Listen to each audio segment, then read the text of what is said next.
Aduh Bu, belum Bu, masih persiapan Bu. Iya. Ya, masih dipacu oleh beberapa dosen, jadi sangat terbantu juga dengan Bapak Ibu dosen yang ada di sana. Bu Kapti sehat?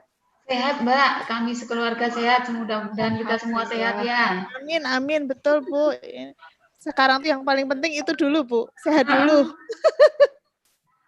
Protokol ketat ini sekarang karena kemarin juga orang visit ada yang kena Unmul. Oh gitu. Iya, jadi harus hati-hati lah. Padahal ya protokol ketat tapi nggak tahu dari mana dapatnya. Oh iya sih Bu, sekarang ini OTG juga banyak ini Bu, jadi ya tidak bisa terdeteksi secara ini ya, kasat mata begitu kelihatan begitu. Oh nggak mau kan kita tetap harus ke pasar, kemana-mana. Iya betul, iya ketemu orang itu rasanya kok ya, kalau yang masih begini-begini masih bisa lah ya pakai cara-cara. Iya, ada Tapi hal kalau yang nggak mungkin dengan virtual kan? Betul, okay. Makanya ini wah harus ini ya, harus hati-hati ekstra juga ini untuk kedepannya. Di UNES juga masih online kan kuliahnya? Iya betul Bu, di UNES masih online juga. Saya juga kondisi di Jakarta juga masih online juga, sama jadi aja berarti ya. Di Jogja ya juga memang begitu. harus mengikuti situasi yang ada lah.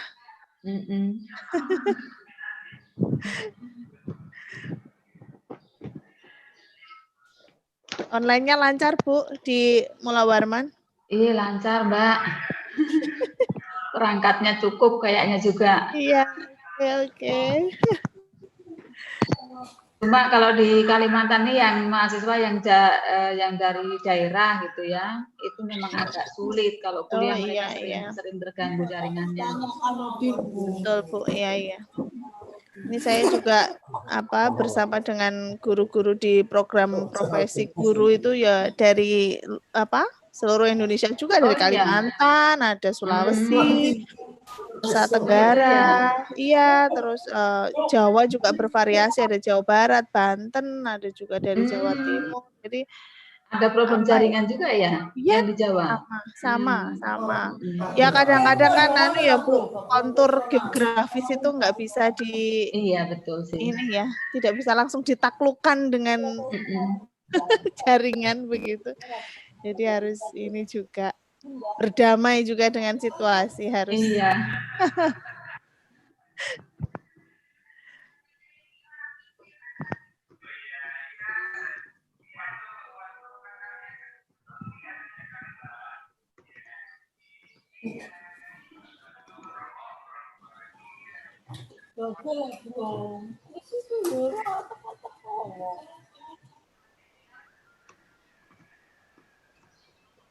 Iya, nyase tak kayak menu barunya.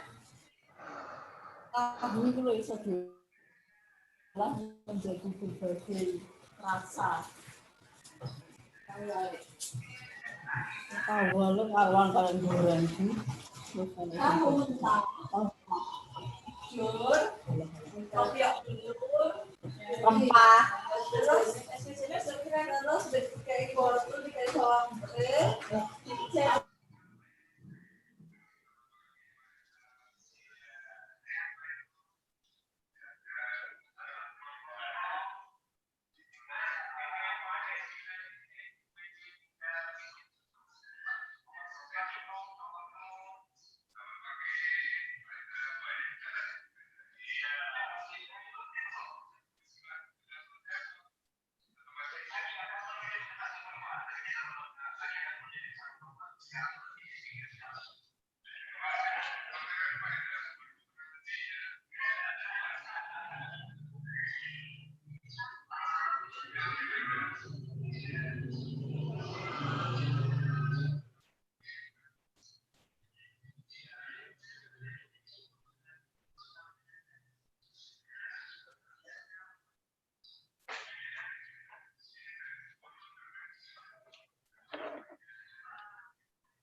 Selamat pagi, Ibu Sukapti.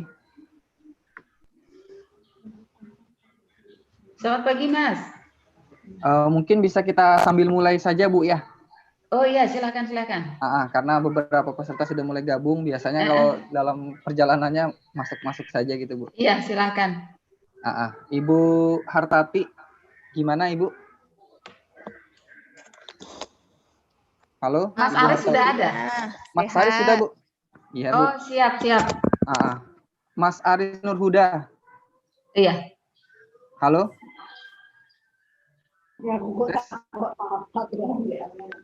Mas Aris Nurhuda. Naik di utara Ibu, nggak ada rapat, bulan rapat.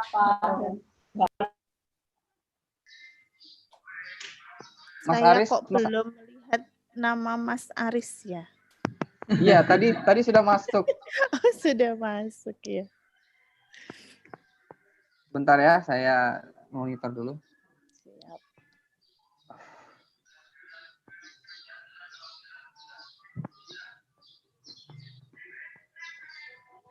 Bagaimana, Mas Aris?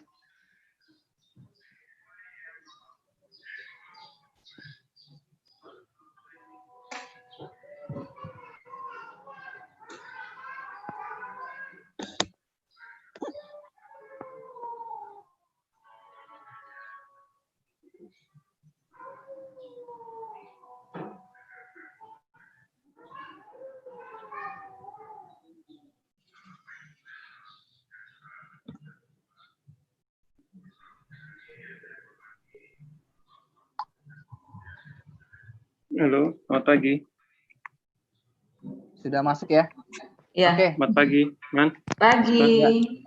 Oh iya. Mas Aris, Ibu Sukapti, dan Ibu Hartati, kita akan mulai saja diskusi webinar kita pada pagi hari ini.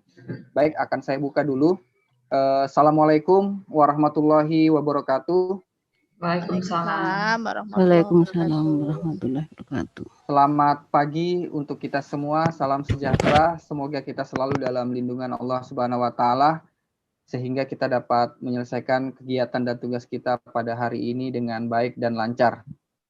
Amin. Yang kami hormati Ibu Dr. Sukapti selaku Koordinator Program Studi Pembangunan Sosial Fakultas Ilmu Sosial dan Ilmu Ekonomi Universitas Mulla Warman Samarinda.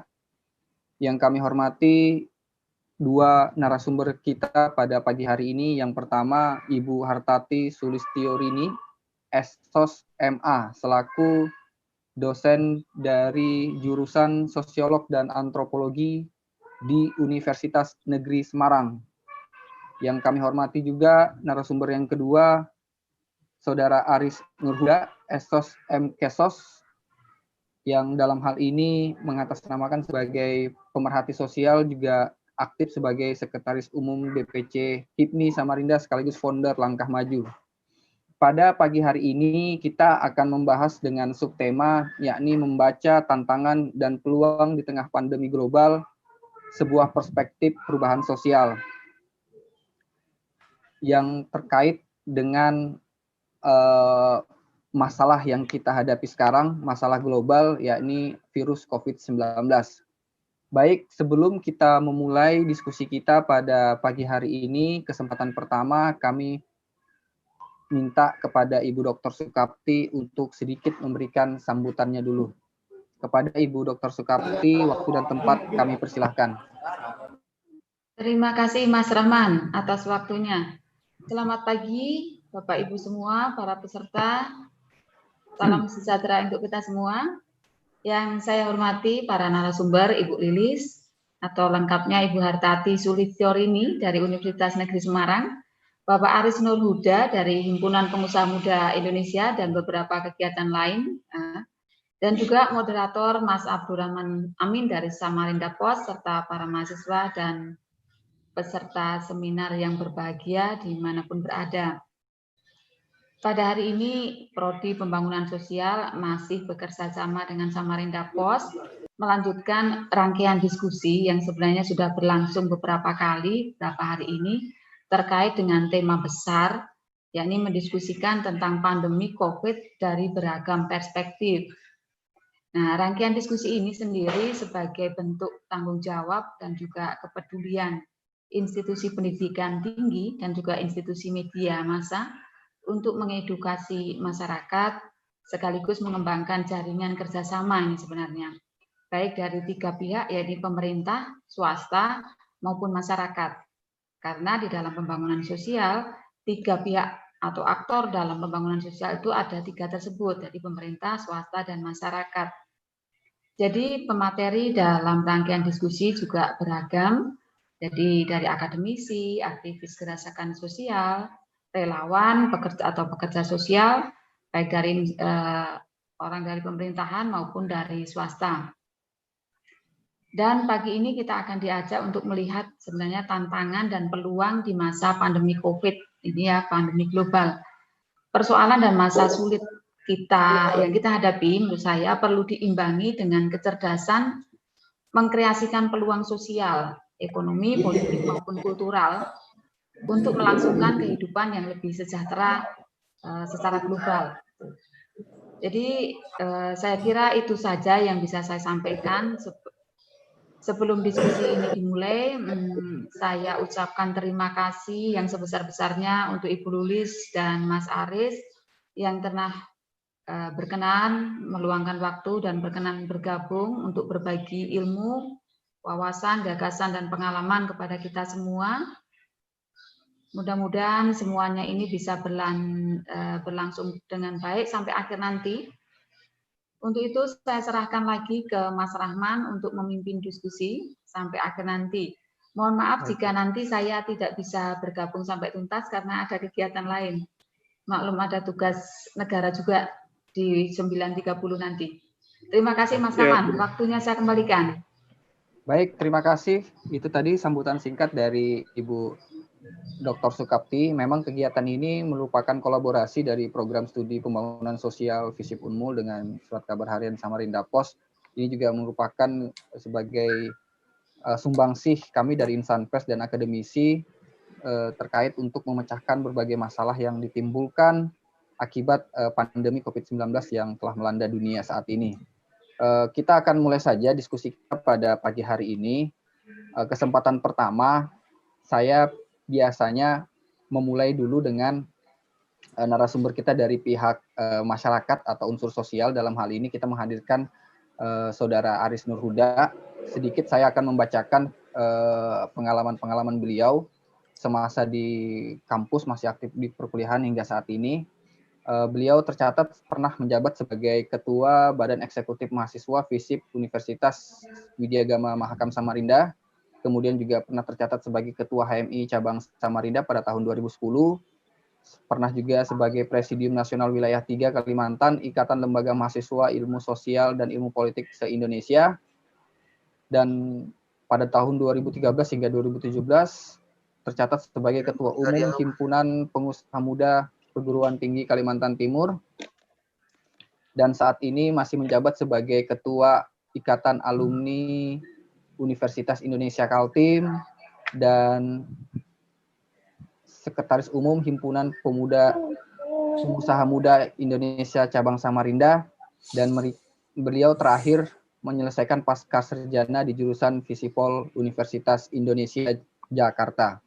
Untuk itu, sebelum kita ke pemateri kedua nanti, langsung saja Saudara Aris Nurhuda untuk menyampaikan sedikit materinya terkait diskusi kita pada pagi hari ini, yakni membaca tantangan dan peluang di tengah pandemi global, sebuah perspektif perubahan sosial. Waktu dan tempat kami persilahkan kepada Saudara Aris Nurhuda. Baik, makasih Bung Rahman. Ini suara saya jelas ya? Jelas, oke. Jelas. Makasih yang saya hormati, tadi ada dari Visip Unmul ya tadi ya? Ibu Sukapti. Iya, Ibu Sukapti dan Ibu Artati. Kemudian teman-teman yang pada kesempatan pagi ini sempat mengikuti Zoom meeting kali ini. Jadi ini waktunya berapa menit, Pak? 5-7 lah, Bang. Oke. Jadi begini, kita singkat-singkat saja. Nanti kalau perihal teoritis atau definisi-definisi mungkin nanti lebih banyak di Bu Artati. Saya hanya menyikapi atau melihat kondisi saat ini dari sudut pandang praktisi. Yang pertama itu. Yang kedua ini kemarin koordinasi memang nggak ada ininya ya, nggak ada slide-nya ya. Jadi saya langsung saja. Saya melihat begini, teman-teman. Jadi pandemi ini memang wabah global ya. Jadi kita ini sebetulnya pelaku sejarah sebetulnya. Pelaku sejarah, kita ada di zaman, di abad yang dimana ada satu penyakit yang bikin gelisah dan bikin takut semua negara, begitu. Bukan hanya di Indonesia, bahkan negara maju juga tumbang. Nah, dampak kesehatan ini pasti berbanding lurus pada dampak ekonomi. Nah, semua negara itu menunjukkan penurunan daya beli, penurunan pendapatan, bahkan di banyak negara itu Eropa termasuk Indonesia sudah masuk pada resesi, yaitu minusnya pendapatan secara nasional selama 2-3 bulan berturut-turut. Nah, kondisi yang ada saat ini memaksa kita selaku masyarakat, khususnya selaku generasi muda di usia-usia produktif ini untuk lebih cermat dan lebih cerdas untuk memahami apa kondisi seperti apa yang terjadi dan bagaimana itu ke depannya perihal dengan keberlangsungan kita selaku masyarakat begitu ya, selaku individu bahkan selaku kelompok keluarga begitu. Nah, di dunia pendidikan sudah jelas simulasi yang dilakukan yaitu lewat pembelajaran jarak jauh dengan Zoom meeting dan lain sebagainya. Kemudian di instansi pemerintahan juga rapat-rapat dilakukan dengan jarak jauh. Walaupun belakangan memang dengan dalih pengetatan protokol kesehatan, kegiatan-kegiatan tatap muka bisa dilakukan. Saya beberapa kali mengikuti kegiatan baik skalanya regional maupun nasional sudah bisa. Hanya memang mungkin jumlah pesertanya tidak sebanyak yang biasanya dan tempatnya juga lebih luas begitu. Jadi ada space antara kita dan peserta lainnya. Itu hanya dalam ruangan. Kalau sudah di luar tetap aja kita gabung apa semua jadi satu di meja makan begitu. Nah, artinya ada kondisi-kondisi yang memaksa kita untuk tetap pada pada kebiasaan-kebiasaan lama kita. Nah, kondisi yang saat ini yang ada itu di dalam dunia usaha juga menimbulkan banyak masalah gitu ya, banyak kegelisahan, PHK dan lain sebagainya. Juga sebetulnya hal yang tidak diinginkan. Ini menjadi beban secara personal kepada pengusaha-pengusaha dan kalau dihitung secara global tentu saja menjadi beban negara, gitu, beban bangsa. Bagaimana jumlah PHK ini terus meningkat? Kalau PHK meningkat, maka kemungkinan kriminalitas juga akan meningkat. Nah, kita Indonesia memasuki bonus demografi bahasanya itu. Jadi zaman di mana usia produktif Indonesia, usia angkatan kerja di Indonesia ini lebih banyak.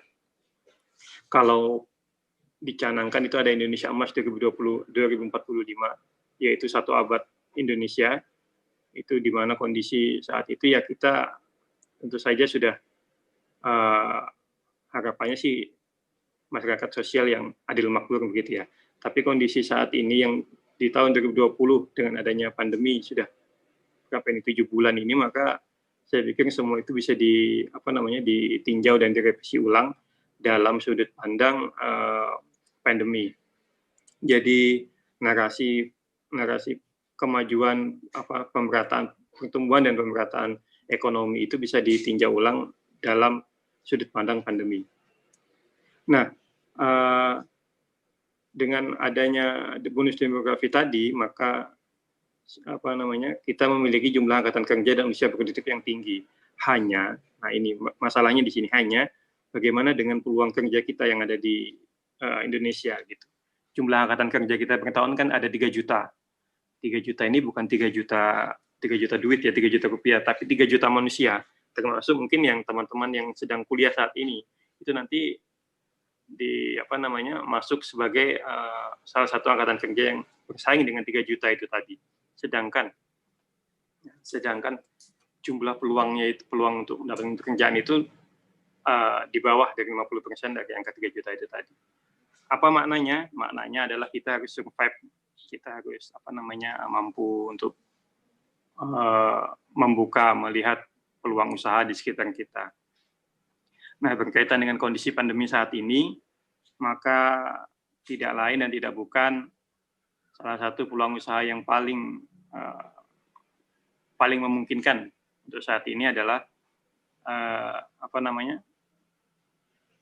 perdagangan lewat digital gitu ya, lewat media sosial, lewat digital. Ini selaras dengan tadi kondisi kita di pembelajaran, baik di kampus, bahkan di sekolah-sekolah, di pemerintahan juga lewat sosial media, lewat digital. Nah, datanya bahwa selama pandemi ini, di bulan April saja ada kenaikan 64,48% untuk transaksi digital. Nah, di mana di kalangan milenial ini usia kelahiran di antara 85 sampai dengan 95 gitu ya. Ada yang menyebut sampai di tahun 2000-an itu mungkin masuk dalam kategori generasi Z. Ini soal peletakan ini aja tempat-tempat begitu ya, tempat-tempat porsi-porsi di usia-usia kelahiran. Nah, di tahun 85 sampai dengan tahun 95 itu 71%-nya itu pengguna dompet digital. Jadi dia belanja pakaian, makanan, alat-alat elektronik, kosmetik, kalau yang perempuan ya, itu lewat dompet digital. Nah, ini adalah peluang di masa pandemi. Itu jadi praktisnya adalah bahwa kita semua yang ada di sini, bahkan sejak mahasiswa, saya dulu ketua HIPMI Perguruan Tinggi Kaltim 2013 sampai dengan 2017.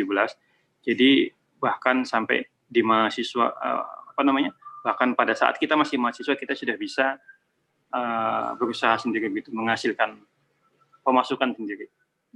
Jangan dulu bercita-cita untuk kemudian menjadi kaya raya begitu ya. Maksudnya boleh itu, tapi maksudnya kalau untuk di mahasiswa ini mungkin targetan paling realistisnya adalah misalnya satu, SPP tidak minta lagi dengan orang tua begitu ya, uang saku gitu, beli buku dan keperluan pribadi sudah bisa mencukupi. Nah, itu dulu target minimalnya untuk di pengusaha-pengusaha muda, pengusaha-pengusaha di kampus.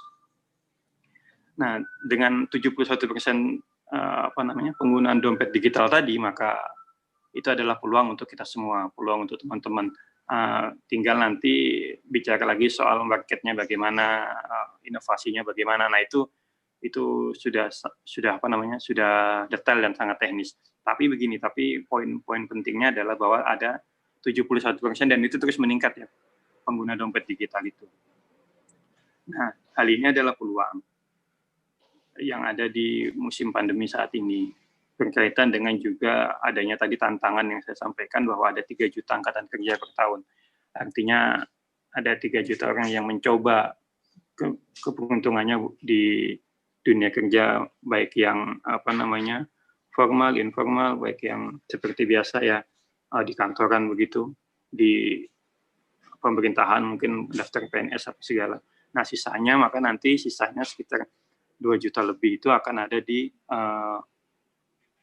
ini masa mengambang ini kalau bahasa saya. Ini adalah masa-masa transisi mana mau lanjut kuliah atau tidak misalnya, ya kan. Kalau sudah selesai S1 mau lanjut S2 atau tidak, kalau selesai sekolah mau lanjut kuliah atau tidak. Nah, masa-masa di mana pencarian jati diri sebagai pemuda, sebagai remaja menuju dewasa ini tadi. Nah, ini yang perlu disikapi karena kalau kita lalai ini bisa kemana-mana. Nah, generasi milenial ini adalah nanti juga tulang punggung bangsa karena di 2045 ini nantilah kita yang ada di saat ini itu adalah penggerak bangsa gitu ya, memegang sendi-sendi ekonomi, sendi-sendi sosial di daerah ini atau di negara ini. Nah, kalau kita rusak dan patah di di usia-usia pencarian itu, maka ini mempengaruhi itu tadi Indonesia Emas 2045. Nah, ya teman-teman begitu. Jadi nanti kita lebih banyak di diskusi ya. Prinsipnya bahwa kalau kita bicara peluang dan tantangan itu tadi, maka itu tadi sudah saya sampaikan. Nah, kondisi yang saat ini memang mau tidak mau itu membuat perubahan sosial di masyarakat, di mana interaksi antar individu, interaksi antar keluarga gitu. Bahkan di awal-awal pandemi itu kan kita merasa kalau ada orang dari luar kota itu kayaknya gimana gitu, kita nggak mau dekat-dekat gitu, takut. Nah, beda kondisi dengan saat ini itu kita lebih relaks menyikapi itu.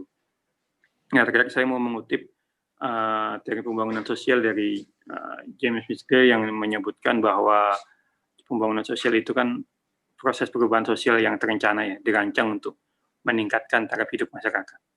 Di mana pembangunan dilakukan saling melengkapi antara proses pembangunan dan proses pembangunan yang ada dengan proses pembangunan ekonomi. Jadi ada sinergitas antara pembangunan dan pertumbuhan ekonomi. Mungkin itu dulu sementara Pak Moderator, nanti kita bisa lanjut dengan banyak diskusi lah. Saya lebih pada hal-hal yang saya rasakan di lapangan saja. Nanti kalau yang teoritis dan lebih detail soal angka-angka mungkin bisa Ibu dosen yang menjelaskan itu. Begitu. Baik. Sementara. Baik, terima kasih kepada Saudara Aris Nurhuda yang sudah memaparkan realitas yang terjadi saat ini di lingkungan sosial setelah dunia atau negara kita menghadapi pandemi COVID-19. Selanjutnya kita akan beralih ke narasumber kita yang kedua. Dalam hal ini akan disampaikan oleh Ibu Hartati Sulistiorini Esos MA. Sebelumnya saya akan sedikit membacakan kurikulum vitae beliau. Nama lengkap Ibu Hartati Sulistiorini Esos MA atau kerap disapa Ibu Lilis. Lahir di Kabupaten Semarang pada tanggal 19 September 1982. Saat ini tinggal di Jalan Durian 5, Kelurahan Mangunsari, Kecamatan Gunung Pati, Semarang. Profesi sebagai pengajar di jurusan Sosiologi dan Antropologi Universitas Negeri Semarang. Menempuh pendidikan S1 di jurusan Sosiologi UNS Solo. Lulus pada tahun 2004. Menempuh Magister Sosiologi di Universitas Gadjah Mada, Yogyakarta, lulus pada tahun 2011. Dan menyelesaikan gelar doktor di Ongoing Sosiologi Universitas Indonesia Jakarta tahun 2019. Pengalaman beliau pernah saat ini masih mengajar di Universitas Negeri Semarang sejak tahun 2005 dan pernah menempuh pendidikan di Universitas Leiden, University Belanda, merupakan hasil kerjasama dengan Kemendikbud Dikti dan KITLV 5. Itu saja sedikit kurikulum vitae untuk narasumber kita yang kedua, dalam hal ini Ibu Lilis. Kita langsung saja kepada Ibu Lilis untuk menyampaikan teori atau materi terkait diskusi kita pada pagi hari ini, membaca tantangan dan peluang di tengah pandemi global, sebuah perspektif perubahan sosial. Kepada Ibu Lilis, waktu dan tempat kami persilahkan. Baik, terima kasih Pak Abdul Rahman, Pak Aris, selamat pagi, salam kenal dari Pagi, Bu. saya. Saya Lilis dari Semarang. Perkenalkan pada pagi hari ini kita berbincang, berbagi ilmu, berbagi pengetahuan begitu ya. Tidak untuk saling menggurui atau apa, tetapi kita share saja apa yang kita rasakan. Tadi Pak Aris sudah menyampaikan.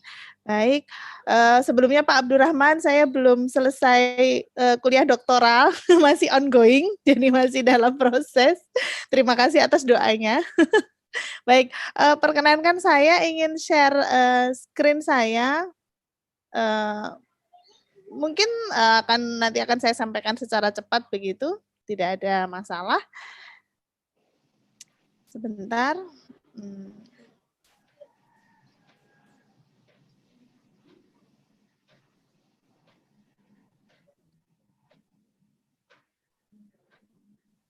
Sudahkah terlihat di layar ya?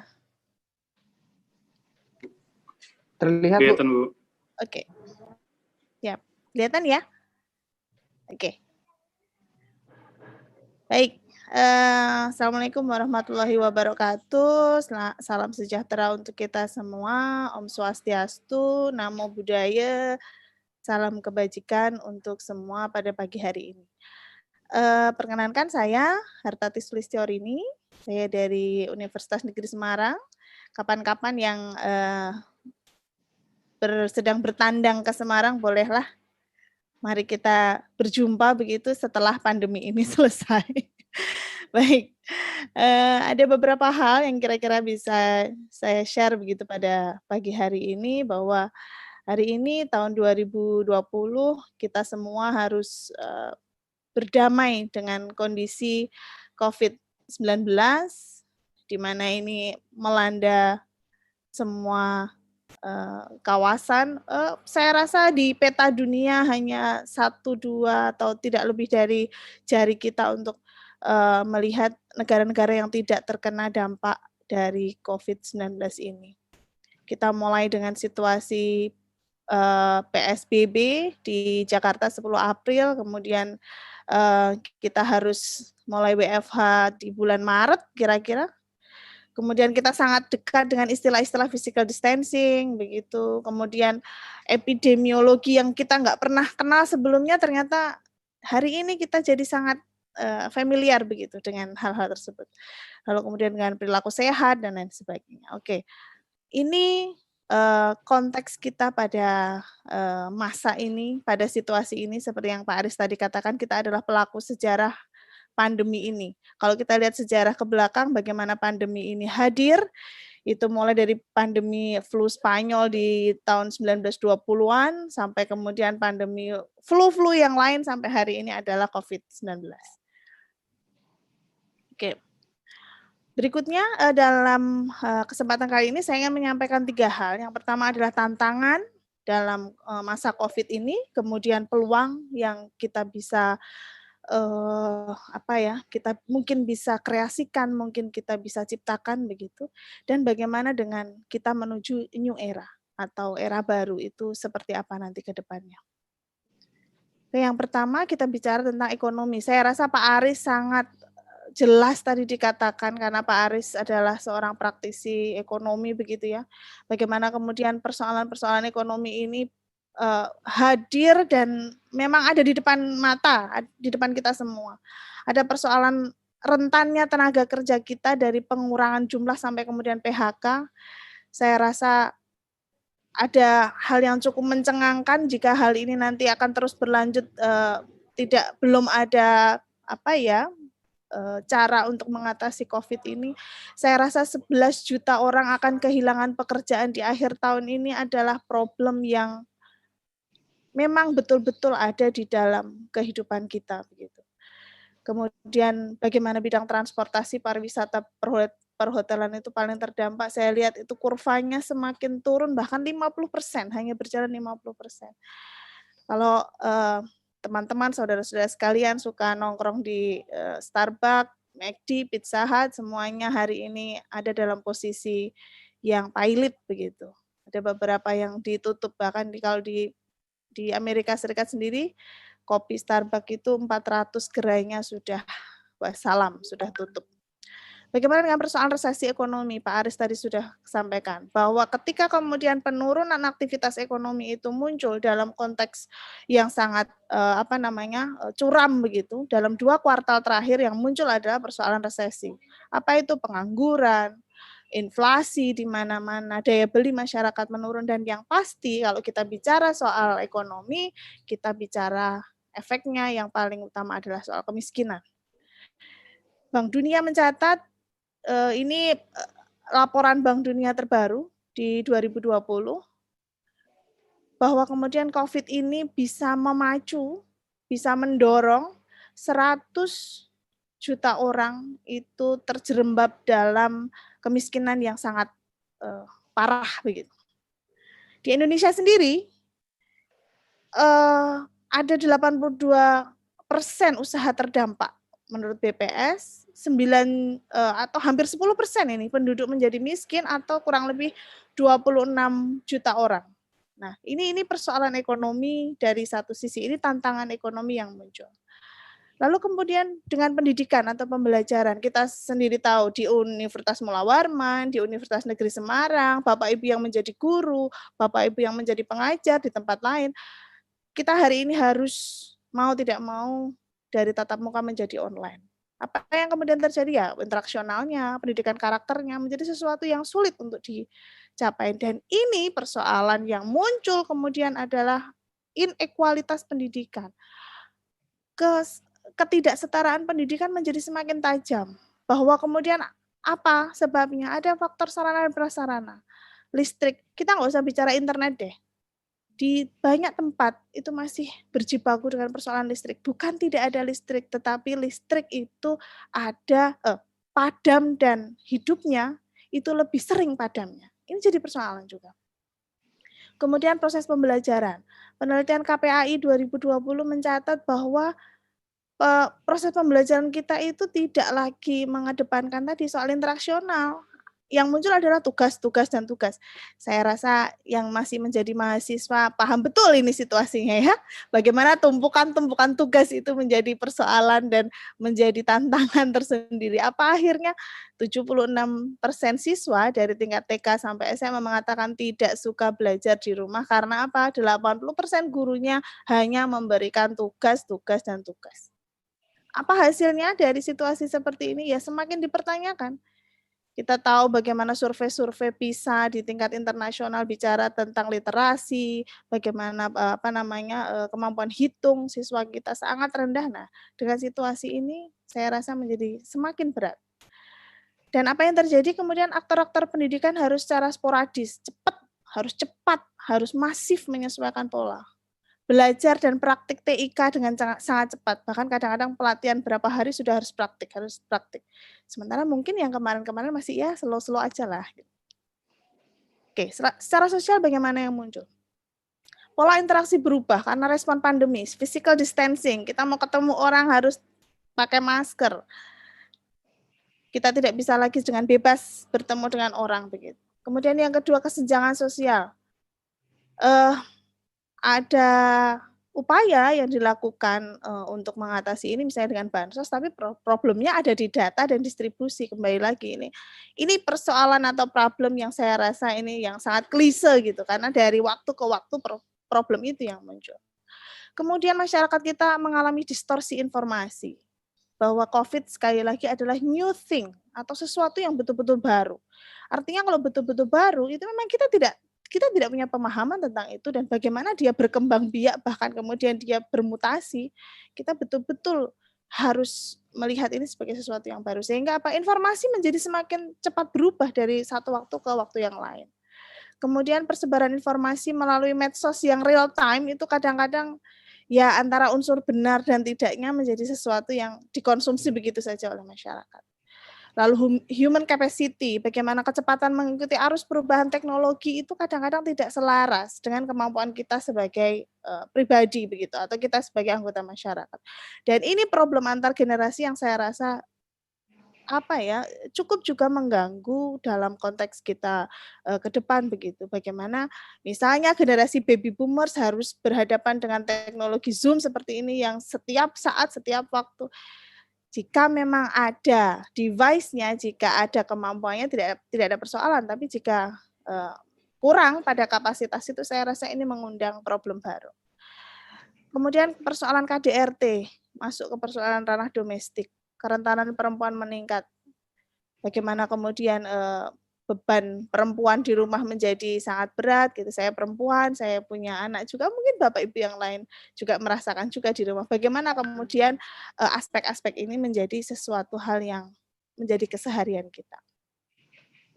Kesehatan saya rasa ini menjadi isu global ya. Kesehatan menjadi driving force gitu. Jadi pendorong begitu terhadap munculnya isu-isu yang lain gitu. Tapi di sisi itu persoalan informasi terhadap penyakit ini masih kurang dirasa kuat begitu. Yang muncul yaitu tadi ada orang-orang yang punya perilaku bahkan abai dengan protokol kesejahteraan tenaga medis belum jelas. Bahkan yang muncul akhir-akhir ini adalah ada mafia kesehatan. Bagaimana status COVID itu digunakan untuk menyerap anggaran atau mengambil dana dari pemerintah. Secara politik ada geliat politik yang belum memiliki sense of crisis secara menyeluruh. Jadi wakil-wakil kita di sana itu sense of crisis-nya belum dirasakan. Saya tidak tahu bagaimana kadarnya, tetapi yang kita lihat, yang kita rasakan, saya rasa demikian.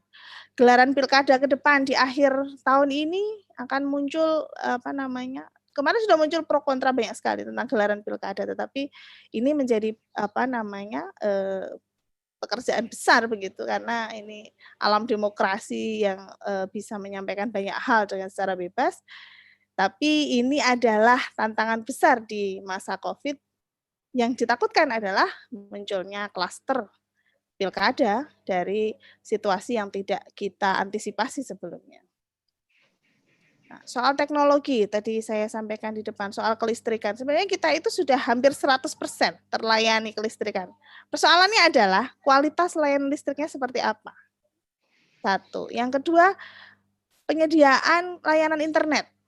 Jaringan 4G itu bagaimana? Apakah sudah menjangkau semua? Apakah oke dengan semuanya? Saya rasa big no. Tidak ya. Kemudian problem perangkat di Indonesia, saya masih melihat, kita semua masih membaca bagaimana seorang siswa ketika harus diputuskan sekolah online, begitu dia tidak punya device, dia tidak punya peralatan, dia jual ayam untuk membeli HP, itu realita kita dan itulah masyarakat kita. Oke. Lalu bagaimana melihat sebuah situasi semacam ini? Saya rasa kita tidak harus diam, terpaku, tidak melakukan apa-apa, tetapi melihat pandemi ini sebagai sebuah momentum perubahan, sebagai sebuah saat di mana ya mungkin dalam kondisi inilah kita harus dipacu untuk melakukan sesuatu. Beberapa perspektif saya rasa secara teoretikal, karena saya berasal dari ilmu sosiologi, begitu saya bisa menangkap 3 hal dari sini. Yang pertama adalah respon adaptif dari Parson. Bagaimana Parson melihat bahwa masyarakat itu sebagai sebuah sistem yang bergerak, di mana satu sistem mengalami gangguan itu akan mengganggu keseluruhan kerja. Itulah yang terjadi hari ini. Yang kedua, pendekatan dengan konteks guidance, melihat agensi dan perubahan sosial. Bahwa perubahan sosial tidak hanya ditentukan dalam unsur besar secara struktur, tetapi orang-orang di dalam itu adalah juga menjadi aktor yang sedemikian memiliki peran besar untuk kemudian menciptakan perubahan-perubahan itu sendiri, reaksi-reaksi terhadap perubahan-perubahan itu sendiri. Dan itu bisa memberi sumbangsih pada struktur yang lebih besar. Yang ketiga, kalau dari perspektif Bourdieu, saya rasa melihat pada persoalan karakteristik kapital yang muncul menuju habitus baru saat ini. masyarakat ini punya kapital apa sekarang? Yang sedang saya kerjakan sekarang dalam konteks penelitian ini adalah saya sedang mendalami mengenai digital capital. Bagaimana digital capital masyarakat itu punya sumbangsih terhadap munculnya habitus baru dalam situasi pandemi seperti ini. Dan ini saya rasa habitus baru ini bisa menjadikan keselarasan dalam new order atau cara hidup baru nanti pasca pandemi.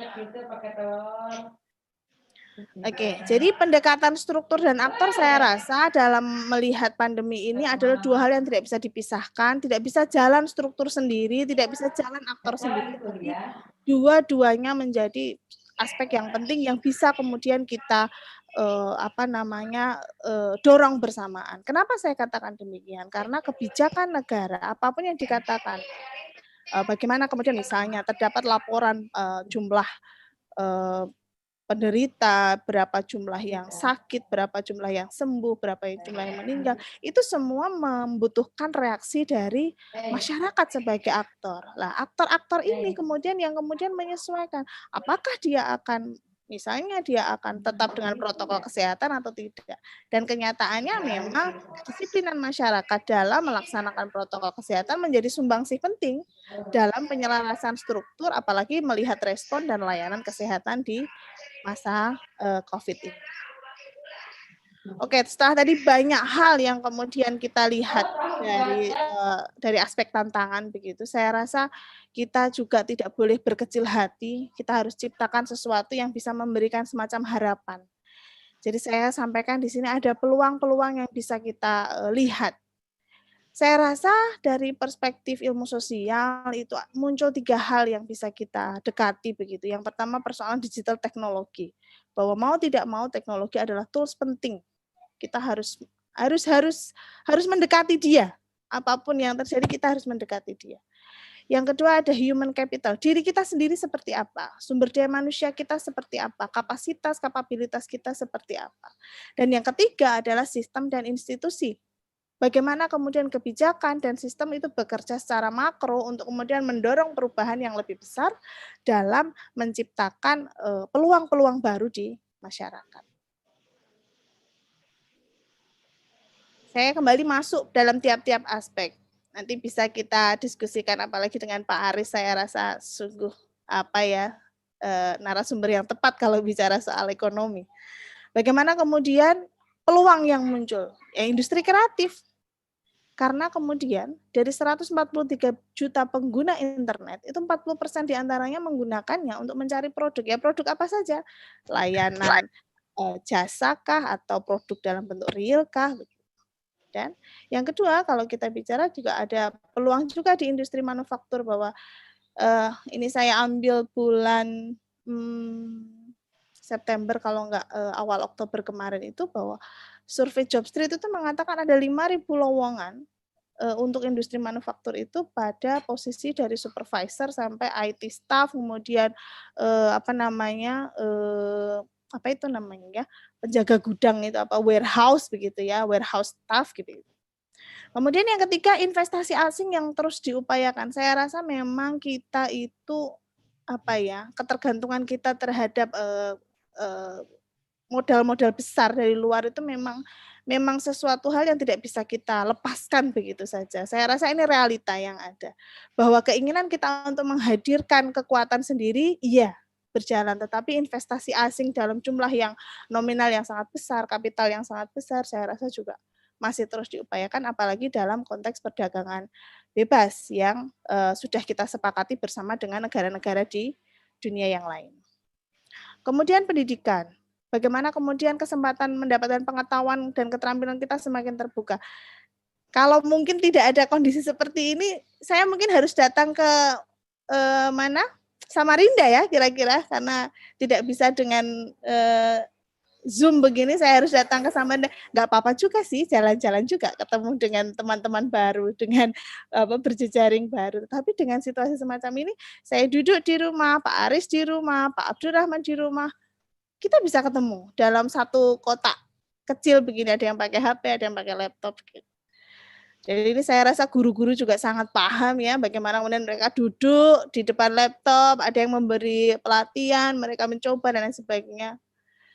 Itu memungkinkan sekali. Kemudian platform education dan teknologi menjadi semakin menjamur.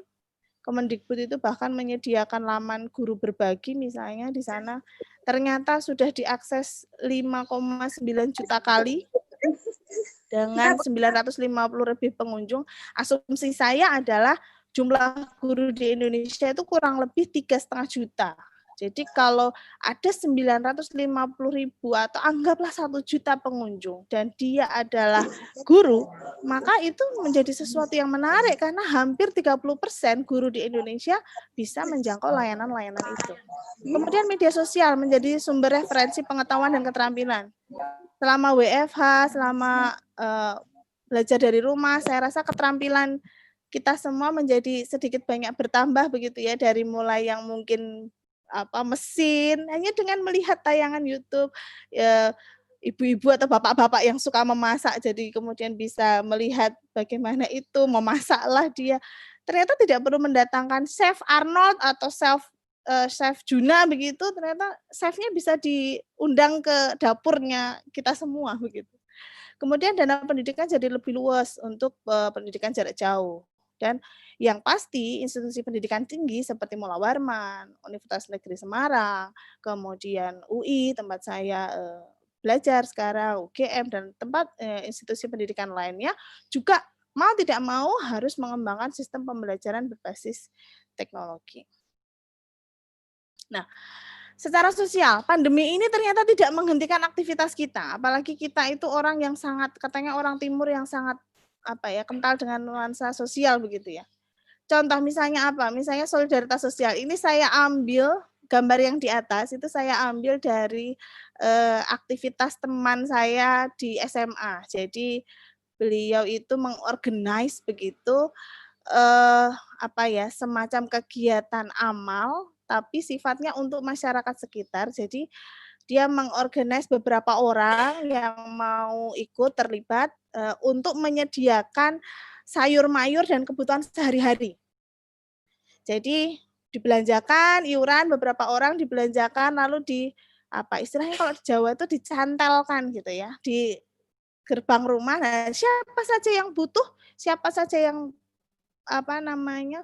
memang ingin mengambil silahkan mengambil. Artinya apa? Ternyata konteks solidaritas sosial kita menjadi terpanggil dalam situasi semacam ini. Kita yang sudah menjadi manusia modern, kita yang sudah menjadi manusia digital, yang hari ini ketemu lewat layar, ternyata masih punya jiwa solidaritas gitu. Masih punya sisi filantropinya gitu. Kemudian yang di bawah itu ada bagaimana masyarakat kemudian menciptakan solidaritas sosial untuk melindungi komunitas mereka dengan cara dan istilah mereka. Karena sering mendengar istilah lockdown, nah itu ada yang menulis lockdown, ada yang lockdown, ada yang slow down, ada yang jalan ini sedang di-download begitu kira-kira. Padahal mungkin maksudnya adalah lockdown. Artinya semua orang punya mekanisme kerja, masyarakat itu punya mekanisme kerja untuk kemudian menimbulkan sisi-sisi sosialnya mereka. Kemudian konsumsi internet menjadi sangat signifikan naiknya untuk generasi tadi disampaikan Pak Aris juga. Ada generasi Z, X, Y, bahkan baby boomers semuanya mengakses internet. Ada yang bertukar pesan 86%, berselancar 85%, video streaming, belanja online. Pak Aris nanti bisa untuk bahan pertimbangan dengan teman-teman yang di pengusaha muda. Bagaimana kemudian belanja online ternyata 45%. Kemudian pembayaran online tadi yang dikatakan dengan dompet online tadi 40%. Belajar online-nya kok lumayan sedikit ya, tapi tidak apa-apa daripada tidak ada. 28%, ada 30% konsumsi internet digunakan untuk mengakses laman-laman belajar. Lalu video conference seperti kita hari ini adalah 25%. Nah, perilaku dan kebiasaan baru ini menarik pendekatan ilmu sosial untuk terlibat aktif. Kalau Bapak Ibu cermati di web penanganan COVID nasional, itu di sana ada staf khusus atau bagian khusus yang memang melihat pada perilaku masyarakat. Jadi mungkin karena Pak Aris dari UI mungkin tidak akan asing dengan Prof. Paulus dan Mas Ricky yang dari UI yang terlibat secara aktif dalam konteks bagaimana mendekati perilaku masyarakat dengan persoalan perubahan ini. Untuk kesehatan saya rasa semuanya ya, hampir semuanya promosi soal kesehatan dan perilaku hidup sehat, bahkan platform kesehatan online juga sangat tinggi peminatnya. Industri kesehatan dan herbal muncul untuk meningkatkan daya tahan tubuh, misalnya booster apa begitu, jadi muncul kemana-mana. Lalu yang jelas ini IT menjadi kompetensi yang paling banyak dibutuhkan, yaitu IT staff, IT support, programmers, web developers, semuanya terkait dengan IT. Dan platform aplikasi ini memediasi betul-betul aktivitas masyarakat. Tanpa teknologi saya rasa agak sulit, apalagi yang bekerja di perkotaan.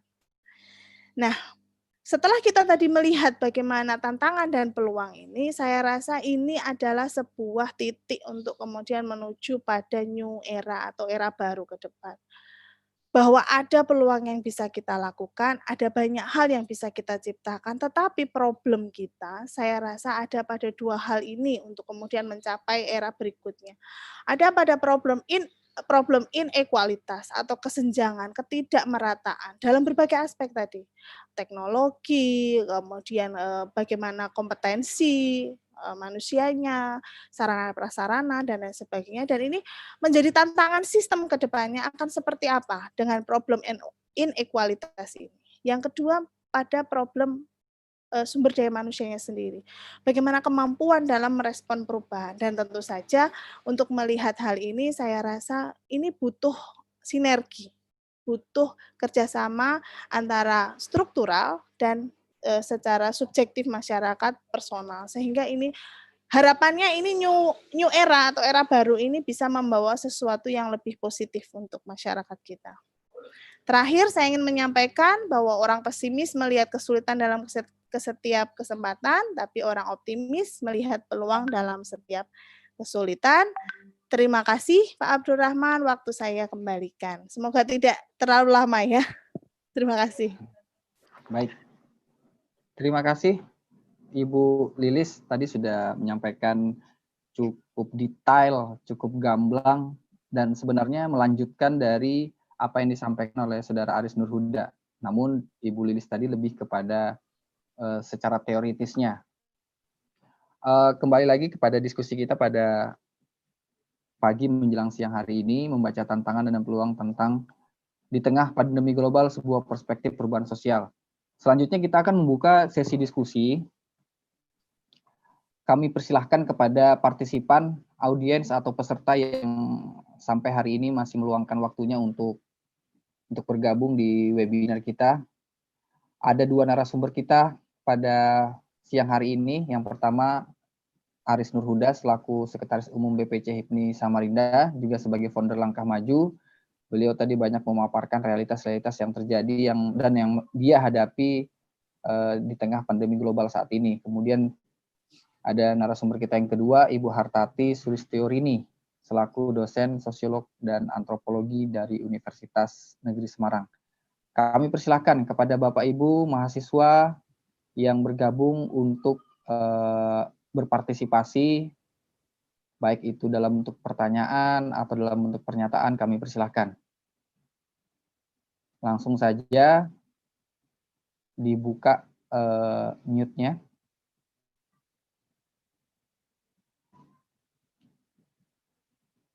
Mungkin sebelumnya ini ada pertanyaan yang masuk melalui chat room, berasal dari Gabriel Pascalis.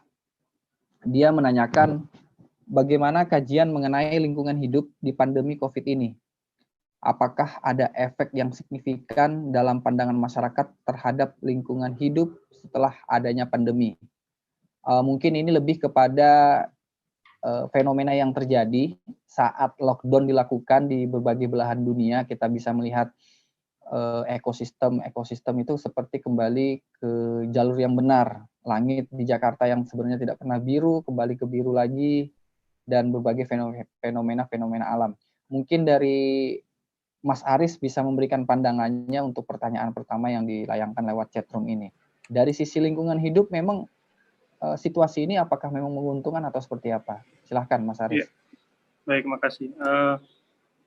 Jadi setiap aktivitas kita dengan kendaraan ya, yang bahkan apapun namanya yang kita menggunakan mesin, itu pasti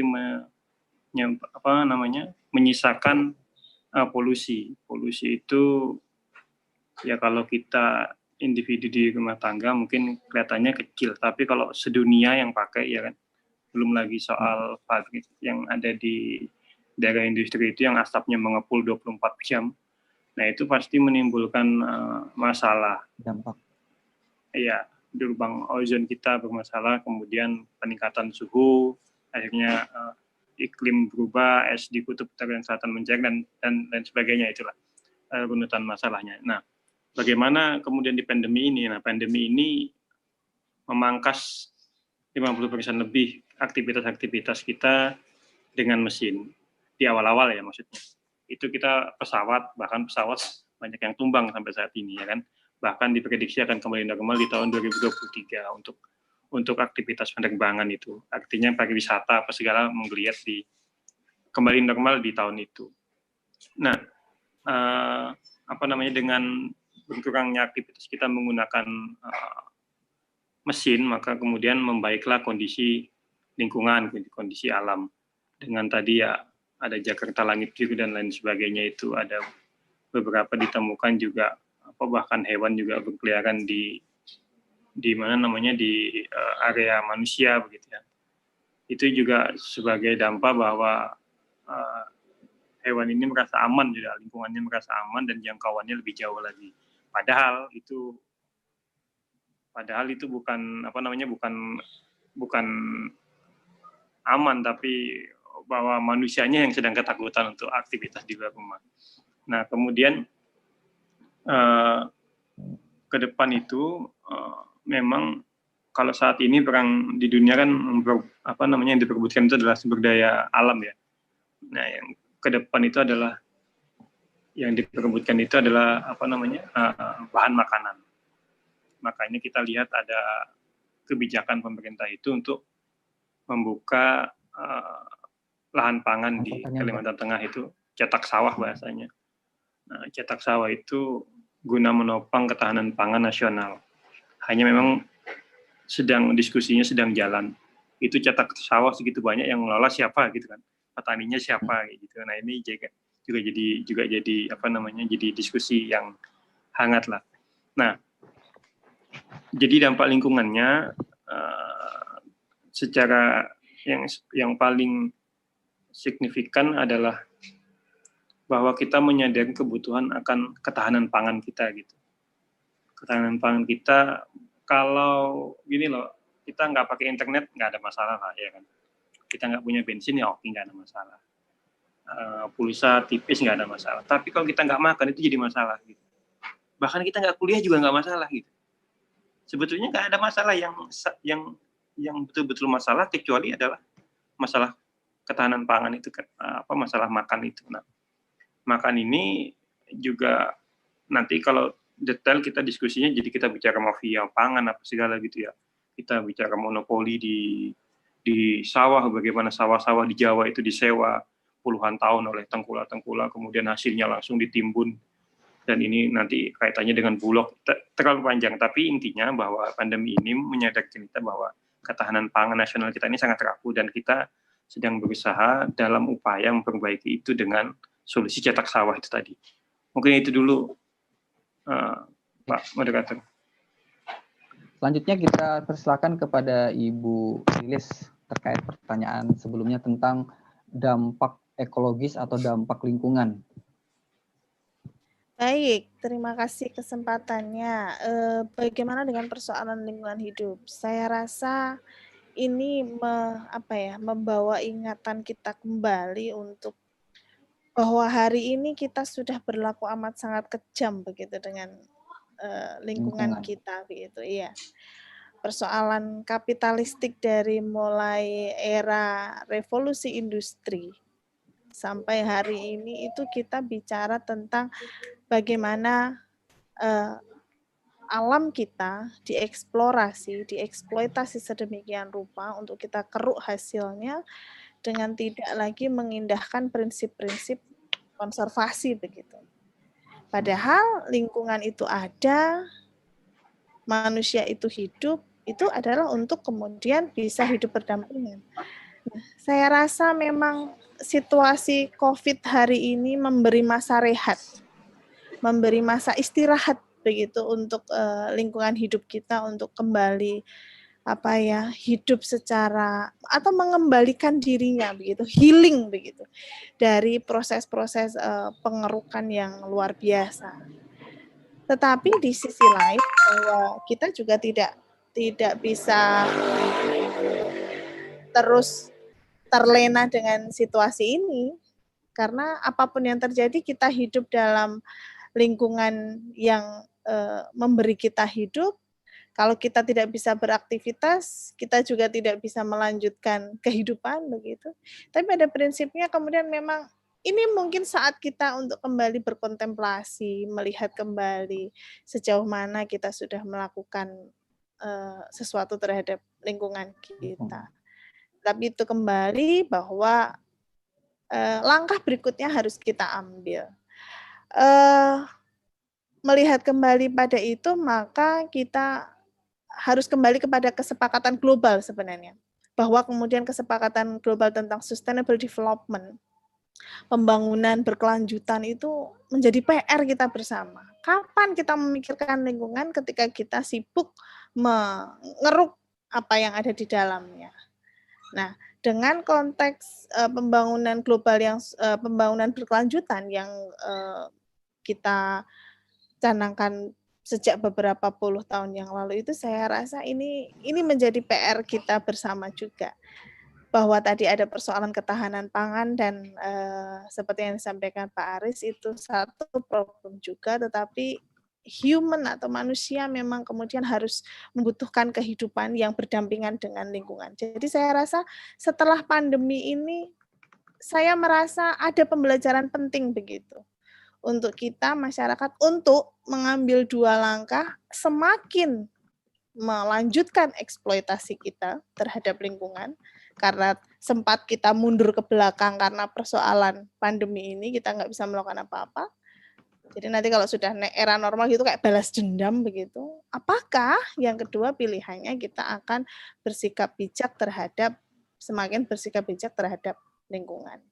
Jadi saya rasa itu memang sepertinya dunia kita, kalau kita lihat di proses bagaimana proses sejarah peradaban kita, ada masa-masa rehat. Dan saya rasa 2020 ini mungkin masa rehat untuk komunitas masyarakat beserta dengan lingkungan kita. Saya rasa itu yang bisa saya sampaikan, Pak Abdurrahman. Baik. Semoga pertanyaan dari Gabriel pas Kalis tadi bisa diterima ya, dan merasa sesuai dengan apa yang ditanyakan tadi. Ini ada lagi Ibu dan Mas Haris yang kami hormati, ada dua pertanyaan. Yang pertama dari Kanda Abdul Rashid Rahman.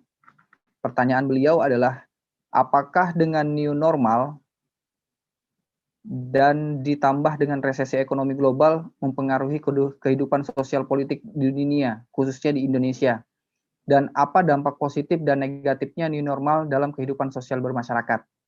Kemudian ada pertanyaan kedua dari Sugiharto. Apakah akan terjadi krisis pangan? Jika isu ini semakin mengemuka, akan terjadi kepanikan di masyarakat, bahkan memunculkan kartel pangan yang akan semakin mengganggu. Siapa yang berperan penting dan langkah antisipatifnya seperti apa? Ini ada dua pertanyaan. Silahkan mungkin Bung Aris untuk menjawab terlebih dahulu terkait kondisi politik, dampak negatif positifnya, dan yang kedua tadi soal resiko kartel pangan yang akan muncul di tengah krisis seperti saat ini. Iya, silakan. Makasih. Begini, jadi ini memang diskusi yang diskusi yang hangat ya. Kalau kita bicara soal kondisi pandemi yang saat ini, lalu kita kaitkan dengan banyak aspek. Nah, terkait dengan apa yang tadi ini ditanyakan soal new normal dan bergerak sosioekonomi ini, bergerak kehidupan sosial politik di dunia khususnya di Indonesia pasti. Itu pasti berpengaruh dengan perilaku sosial kita, interaksi sosial kita yang berubah, juga pasti segala aspek itu berubah dan bahasanya itu apa ya, skema-skema itu pasti berubah, terutama di skema-skema politik yang ada di Indonesia, apalagi ini mau pilkada gitu ya. Kalau saya berpandangan sih bahwa pilkada ini juga salah satu bentuk daripada upaya pemerintah untuk kemudian meningkatkan daya beli dan daya beli dan ini ya perputaran uang di masyarakat. Ya kita tahulah kalau ada pilkada berarti kan ada uang yang turun langsung ke masyarakat dalam bentuk misalnya dia nyewa baliho, bikin baliho begitu ya, pertemuan-pertemuan itu, kemudian ada bikin spanduk macam-macam lah, bikin baju, nah itu usaha-usaha, kemudian UKM-UKM itu jalan. Nah ini mungkin salah satu metodenya bahwa uang itu dipaksa untuk berputar di masyarakat. Itu dengan adanya kampanye walaupun sedikit-sedikit, maka di situ ada konsumsi, ada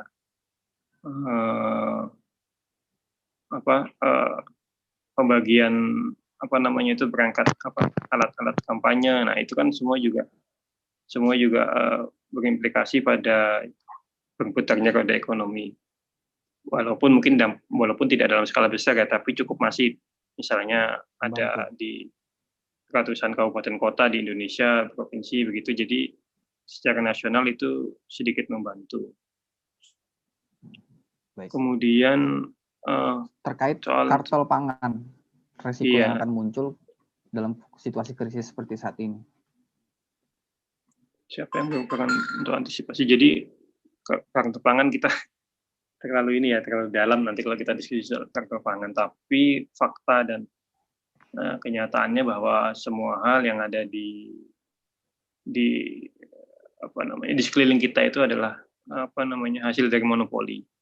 Gula, bawang, gitu ya. Sampai beras itu semua hasil monopoli. Kalau tadi bahasanya itu kartel, gitu ya kan.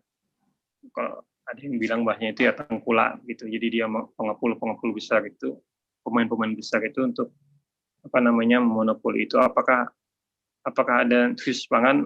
Kita sih berdoa tidak ada sampai di krisis pangan ya, karena sawah kita juga terus produksi walaupun tidak mencukupi kebutuhan nasional, makanya kita pilihannya impor.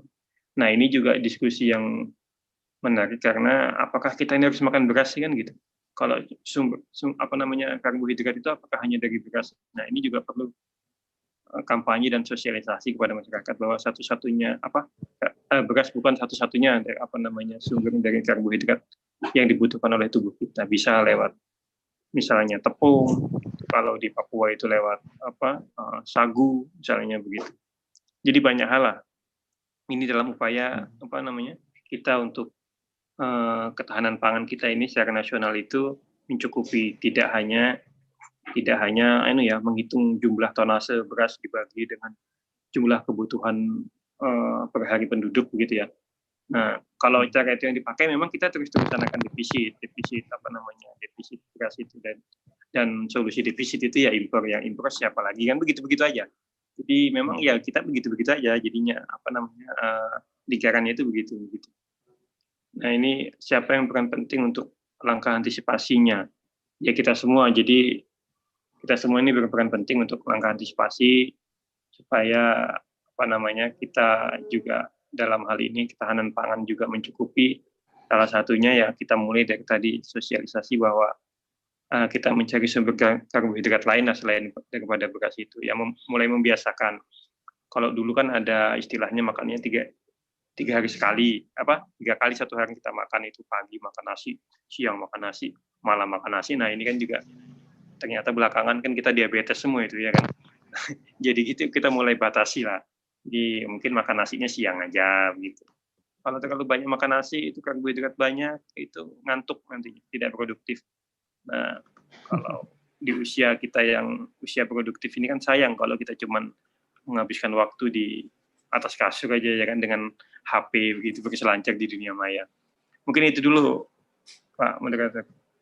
Baik, selanjutnya kepada Ibu Lilis dengan 2 pertanyaan tadi. Bagaimana tanggapan Ibu soal dari sisi politik dan dari sisi ketahanan pangan? Dari teori sosialnya bagaimana, Bu? Baik. Kalau kita kembali, ini ada aspek sosial politik.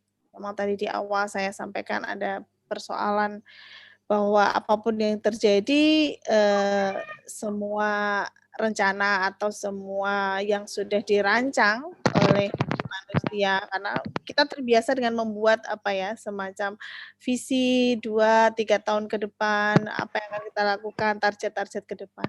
Dan ini menjadi, saya rasa memang persoalan ekonomi global, kemudian kehidupan sosial politik ya memang tidak akan berhenti, ya tetap akan berjalan. Persoalannya adalah dengan cara apa, dengan mekanisme apa itu akan berjalan. Satu, untuk untuk kembali kepada persoalan utama adalah bagaimana persoalan sosial politik kita itu harus kita dekatkan dengan sense of crisis. Karena betul-betul situasi sekarang adalah situasi krisis. Karena apa?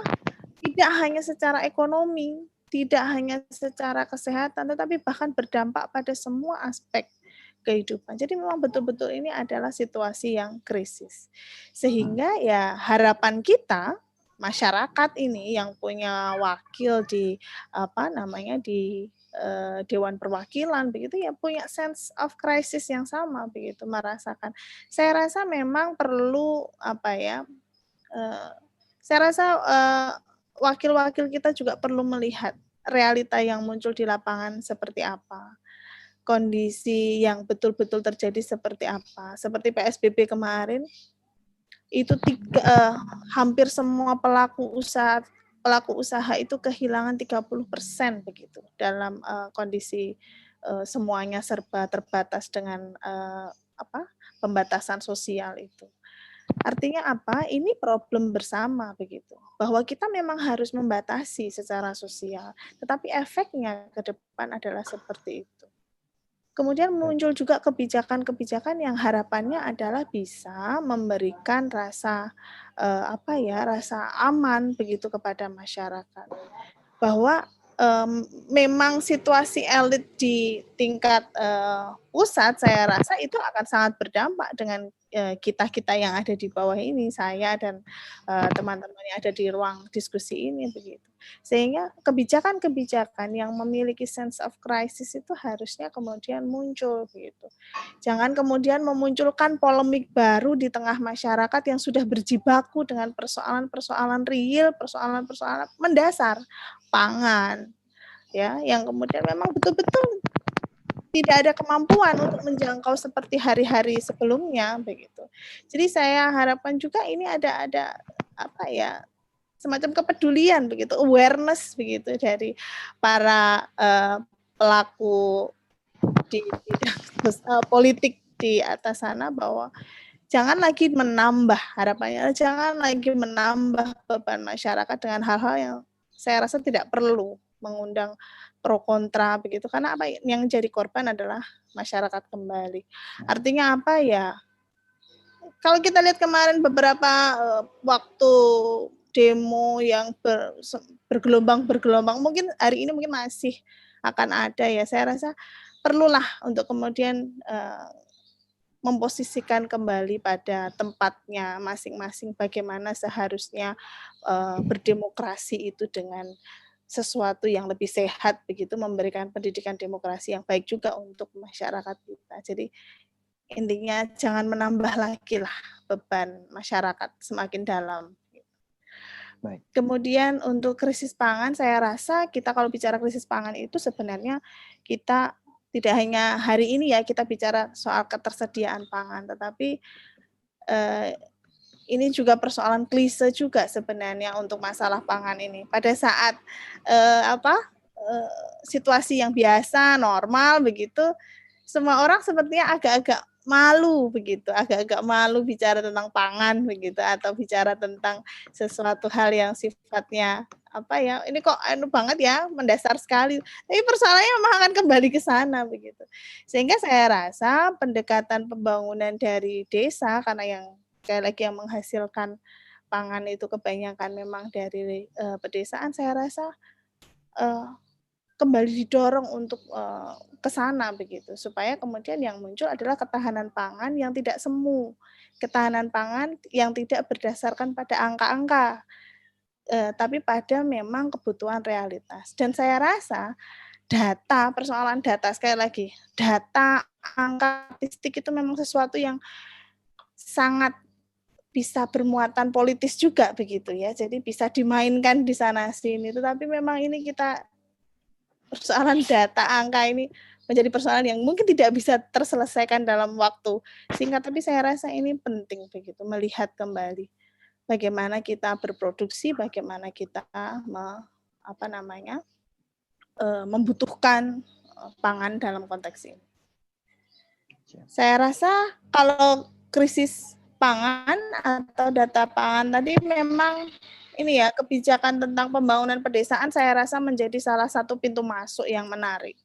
Karena apapun kita harus kembali melihat diri kita itu sebenarnya seperti apa. Aktivitas luas apapun, aktivitas sebesar apapun, kondisi dengan aktivitas kapital sebesar apapun tanpa tercukupinya kebutuhan pangan yang berbasis di pedesaan, rasanya sulit untuk kita melangkah ke hal-hal yang lain. Tetapi sekali lagi, ini akan kita ingat ketika situasi seperti ini. Nanti kalau sudah kembali normal lagi, kita akan lupa lagi dengan persoalan pangan. Ya itulah ya, naik turunnya dinamika situasi masyarakat kita. Tapi saya rasa memang ini satu persoalan mendasar. Terima kasih Pak Moderator. Oke, terima kasih Ibu Lilis. Tadi ada 2 pertanyaan yang sudah dijawab oleh kedua narasumber kita. Ini ternyata teman-teman partisipan ini lebih tertarik bertanya melalui chat room. Mungkin saya bacakan ulang untuk kedua narasumber kita. Dari penanya yang sama, namun ini pertanyaannya kayaknya sedikit lebih sensitif Bu ya, atau Mas Aris. Ini terkait apakah Narsum setuju dengan Undang-Undang Cipta Kerja yang dibuat oleh pemerintah pusat tentang perizinan yang terkesan tidak menguntungkan daerah. Mungkin nanti Mas Aris sebagai Sekretaris HIPMI Samarinda bisa menjawab dari perspektif ekonomi, dan Ibu Lilis nanti bisa menjawab dari perspektif sosial. Tapi sebelum itu Bu, ini ada juga penanya kedua dari Prasetyo. Kalau berkaca dari krisis ekonomi global 2008, Indonesia sebenarnya cukup mampu bertahan karena disokong oleh sektor UMKM.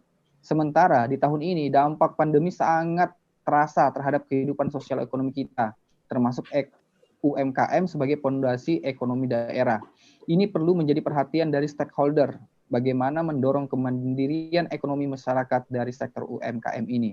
Kira-kira kebijakan seperti apa yang harus didorong oleh stakeholder untuk meningkatkan kembali putaran roda ekonomi, khususnya UMKM sebagai fondasi kemandirian ekonomi. Saya akan memulai dari Mas Aris untuk menjawab kedua penanya tadi. Yang pertama soal Undang-Undang Cipta Kerja, dan yang kedua tadi peranan UMKM yang sebenarnya sangat mampu menjadi penopang ekonomi, tapi sekarang pun kondisinya sedikit terpuruk. Silakan ya, Mas Aris. Ya, makasih. Bu Lilis, saya perkenalkan juga itu Pak Abdul Kamal Rashid itu adalah Ketua Umum HIPMI Kota Samarinda sebetulnya. Jadi sebetulnya dia itu ketua saya sebetulnya. Salam kenal Pak. Jadi salam kenal. Jadi ini kalau dia nanya ini sebetulnya sih ya apa ya, juga makan juga. Saya sepertinya sudah menduga dari awal. Ada.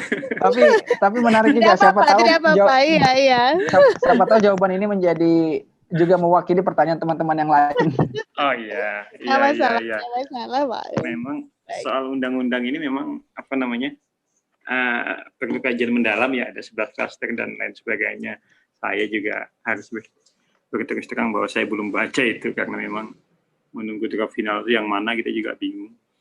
Nah, kemudian apakah saya setuju ya kalau sudah diundang-undangkan ini sudah apa namanya, sudah tidak ada lagi diskusi soal setuju tidak setuju ya. Kalau sudah diundang-undangkan berarti tinggal dijalankan. Kalau ada cacat formil dan lain sebagainya bisa diuji di MK. Kalau itu memang tidak menguntungkan, pastilah akan ditentang lah itu. Jadi kan ada isu soal dana bagi hasil dari apa namanya dana bagi hasil dari pemerintah daerah dan pusat itu ditiadakan begitu. Nah ini yang apa namanya mesti dikaji lebih dalam lah ini. Saya pikir masa sih pemerintah pusat sebegitunya gitu meniadakan meng-0%-kan gitu kan soal bagi hasil itu. Jadi nanti dikaji lebih dalam lah. Saya lebih mau menyikapi yang soal UMKM ini. UMKM ini memang penopang kita. Nah di masa pandemi ini sebetulnya bukan apa namanya murni soal ekonomi ini. Ini soal wabah, soal penyakit. Jadi yang dibatasi itu interaksi sosial. Nah UMKM kita pada awal-awal pandemi itu belum siap dengan apa namanya digitalisasi UMKM. Jadi masih transaksinya masih konvensional, datang beli apa namanya datang apa yang mana yang dibutuhkan dibeli gitu ya, dibawa pulang ataupun di apa namanya dinikmati di tempat. Kalau belakangan ini kan lagi menjamur nih apa tempat ngopi gitu ya, di mana-mana ini ada, kita lihat ada brand lokal lah. Nah ini kita juga cukup apa namanya cukup senang lah, banyak brand lokal ini bermunculan ya. Jadi pelaku usaha ini sudah pede gitu untuk jualan kopi gitu ya kan. Jadi kita nggak perlu ke apa namanya gerai yang ada di mall yang harga satu cangkirnya bisa apa namanya kalau dikalikan 30 itu bisa mendekati upah minimum kota itu ya kan. Sementara posisinya adalah kalau usia-usia produktif yang belum kerja ini apa namanya uang itu masih datang dari orang tua. Nah dengan adanya gerai yang yang dibuka oleh apa namanya pengusaha-pengusaha muda ini juga itu mendorong membangkitkan sektor UMKM. Nah yang jadi masalah karena pandemi ini jadi interaksi sosial yang dibatasi. Jadi kita nggak bisa ke mana namanya ke kedai kopinya begitu ya kan. Nah ini jadinya UMKM yang kena dampak. Nah belakangan dengan adanya new normal ini kedai-kedai kopi bisa eksis lagi, bisa hidup lagi. Teman-teman di HIPMI memang beberapa ada yang apa ya namanya buka kedai kopi ya di Citra Niaga itu sebagian itu teman-teman HIPMI yang aktivitas ekonominya di sana. Nah, memang kalau kita di sana ngobrol itu memang dia terdampak dengan kondisi apa namanya pandemi ini. Jadi tempatnya sudah kecil, ya dibatasi lagi begitu ya kan, ada jaraknya, ada apa dan sebagainya begitu. Nah di waktu bulan ini apa ya, itu sempat di 1 minggu ditutup oleh Satpol PP gitu kan, karena memang kan di Citra Niaga itu lagi jadi apa namanya trend centernya anak-anak muda Kota Samarinda lah untuk kembali ke Citra itu. Kita duduk-duduk situ ngopi apa segala cerita gitu. Nah itu ditutup 1 mingguan juga lumayan juga itu begitu.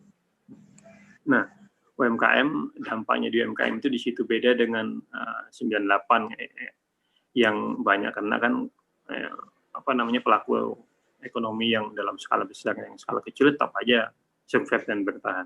Nah kalau saat ini karena yang dibatasi itu bukan aktivitas ekonomi tapi aktivitas manusianya. Jadi di awal-awal itu kita mau jalan aja takut gitu kan, mau ngopi takut itu ketemu teman, nggak tahu nih teman dari mana gitu ya kan, habis kemana aja di tempat kerjanya. Nah, hal-hal seperti itulah yang apa namanya yang membuat sektor UMKM itu sangat terdampak. Nah, apa yang bisa dilakukan pemerintah misalnya, apa yang bisa kita lakukan, kita mau misalnya mendorong ada keberpihakan pada sektor UMKM, ada kalau bisa dalam bentuk perda misalnya, peraturan daerah. Nanti kita diskusi lah mungkin nanti di internal HIPMI. Ada nggak sih sudah perda Kota Samarinda ini yang menyentuh soal UMKM? Kalau belum ada, bagaimana kita kaji bersama, kita dorong bersama adanya perda itu yang melindungi UMKM. Nah ini juga salah satu langkah maju kita lah di apa namanya di HIPMI kalau kita bisa menggolkan itu. Nah jadi itu secara apa namanya secara badan hukum ya, payung hukumnya di situ. Kalau ada perda kan lebih ini ya, mengayomi semua. Jadi kita sudah tidak lihat di tempat ini banyak teman kita yang UMKM-nya, di sini ini bukan teman-teman kita misalnya. Enggak, kalau sudah ada perda itu maka secara global bakal ternaungi. Mungkin itu nanti bisa ditambahkan. Baik, selanjutnya kepada Ibu Lilis. Langsung untuk 2 pertanyaan tadi. Ini terkait stimulus, Cipta Kerja okay, dan UMKM, Bu. Baik, ini stimulus pertanyaan yang sangat hot ini saya rasa.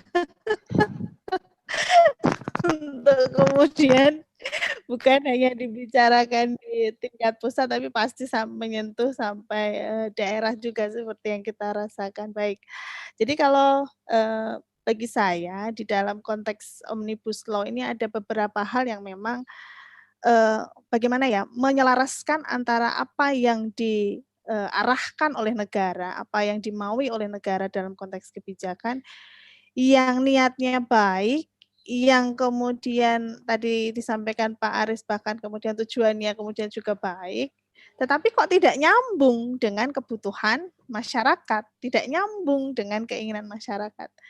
Kalau kembali kita lihat ada beberapa hal yang menurut saya harus kita cermati. Yang pertama prosesnya. Bagaimana proses undang-undang ini kemudian bisa diputuskan, diundangkan begitu. Waktunya juga sangat singkat.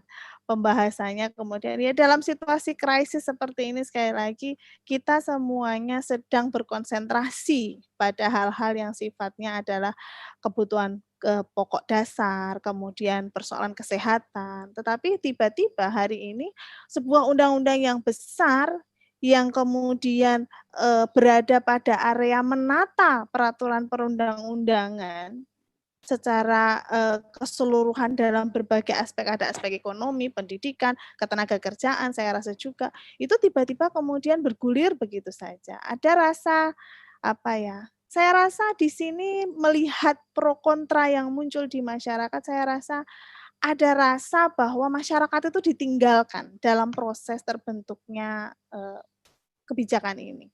Itu yang pertama tentang prosesnya. Lalu yang kedua pembahasan pasal-pasal di dalamnya.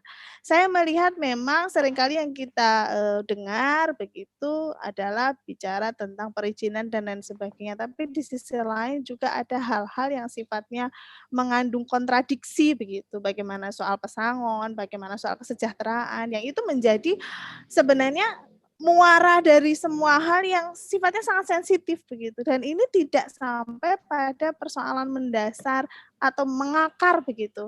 Apa sebenarnya problemnya? Itu tadi pembahasan pasal-pasal di dalamnya juga menjadi sangat blur atau menjadi sangat tidak jelas begitu.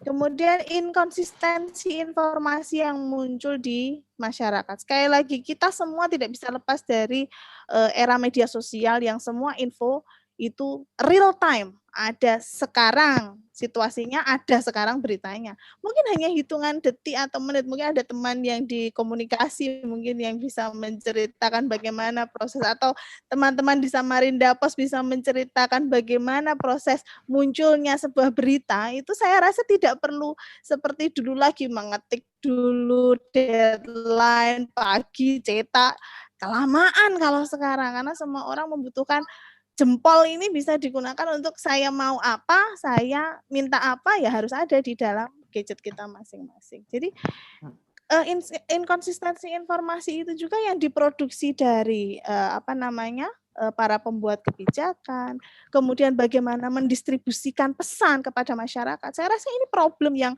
sangat rumit begitu di antara kita yang hari ini sedang berjibaku dengan persoalan pandemi, persoalan kesehatan, persoalan pokok mendasar. Jadi saya rasa itu. Jadi kalau kemarin muncul perdebatan bagaimana apakah ini naskah A ini sesuai, sekarang muncul lagi naskah B, naskah C. Itulah yang kemudian dimaksudkan dalam konteks inkonsistensi informasi itu. Sehingga apa? Kok tidak nyambung gitu.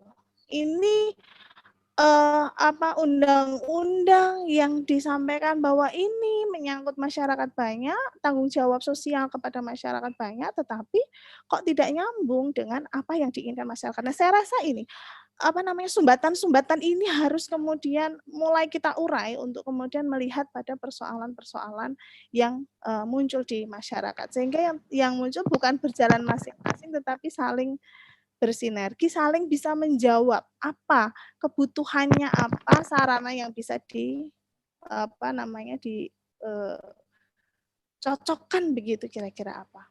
Saya rasa itu kalau bicara tentang bagaimana situasi Omnibus Law hari ini, bagaimana kemudian mendesak untuk kemudian masyarakat hari ini sepertinya mau jalan ke MK juga gampang, mau ini sepertinya mau mendesak ke arah Perpu misalnya. Nah ini mari kita lihat proses. Dan itu saya rasa itu sebuah proses yang harus juga dihargai dalam proses demokrasi kita ya, karena itu tadi ada hal-hal yang menyumbat komunikasi antara masyarakat yang diwakili dengan para wakilnya.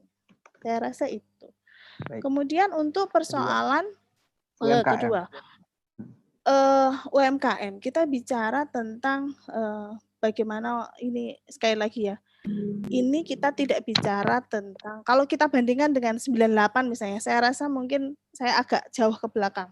Bagaimana tahun 98 krisis itu melanda beberapa negara besar begitu, pada aspek-aspek tertentu dia tumbang begitu, tapi pada aspek-aspek yang lain dia bertumbuh. Tapi hari ini persoalannya lain. Krisis ini melanda semua kalangan, melanda semua negara, melanda semua lapisan masyarakat, bahkan Amerika yang kemarin-kemarin bilang tidak percaya COVID, hari ini harus mau menerima situasi bahwa presidennya terkena COVID begitu. Artinya ini adalah krisis bersama begitu. Nah, untuk menggerakkan UMKM, saya rasa memang ini pekerjaan yang besar dan tidak bisa hanya satu pihak. Makanya tadi dalam paparan saya sampaikan bahwa pendekatannya bukan hanya pendekatan struktural, tapi juga pendekatan pada aspek aktor. Bagaimana itu memunculkan sebuah jalan tengah begitu supaya masyarakat kita tetap terus bisa bergerak melanjutkan kehidupannya. Contoh misalnya ada stimulus.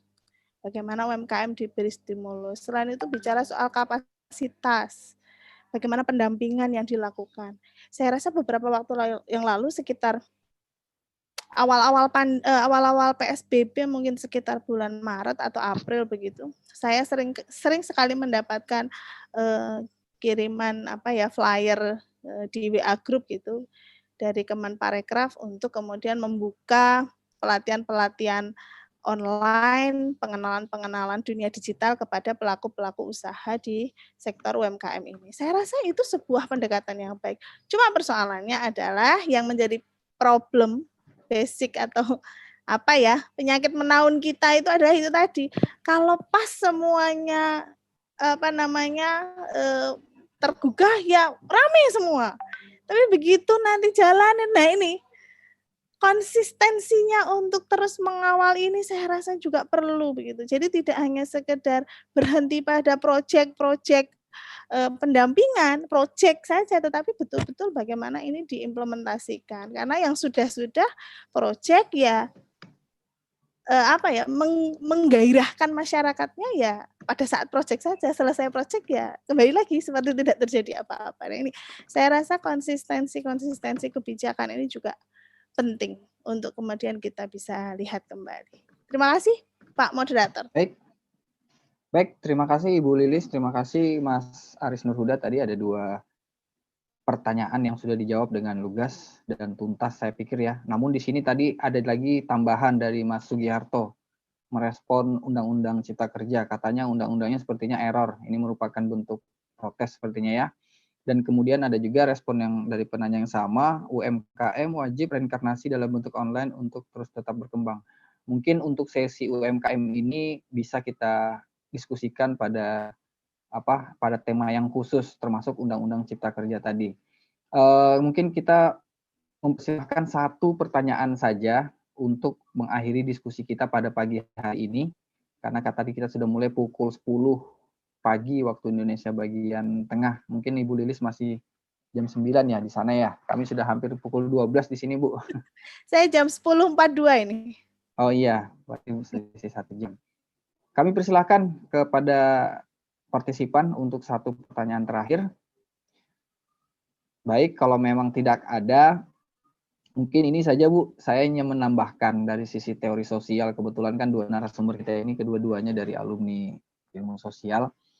Di tengah-tengah masyarakat itu kan sebenarnya masih ada kecenderungan yang berpikir terhadap bahwa ini sebenarnya COVID ini tidak nyata, konspirasi Bu, atau segala macam lah. Ya penganut bumi datar lah istilahnya gitu Bu. Nah, saya ingin hanya melihat realitas sosial seperti itu, apakah juga berdampak dalam proses pemulihan secara umum, atau juga itu juga menjadi hal-hal yang menjadi batu sandungan pemerintah untuk memulihkan kondisi ini secara umum. Bagaimana? Mungkin saya berawal dari Bung Aris dulu untuk memberikan statementnya. Sekaligus closing statement lah, Mas Aris. Iya, jadi apakah ini konspirasi atau bukan itu kan diskusi yang sudah lama lah kita lihat itu ya kan. Tapi fakta dan datanya menunjukkan memang ada kejadian yang sedang dicari kan bagaimana asal muasal kejadian itu, siapa yang bertanggung jawab dan sebagainya. Begitu. Nah, pola pikir begitu memang menjadikan masyarakat kita ini memang jadi menggampangkan ya, apalagi masyarakat Indonesia ini kan unik gitu.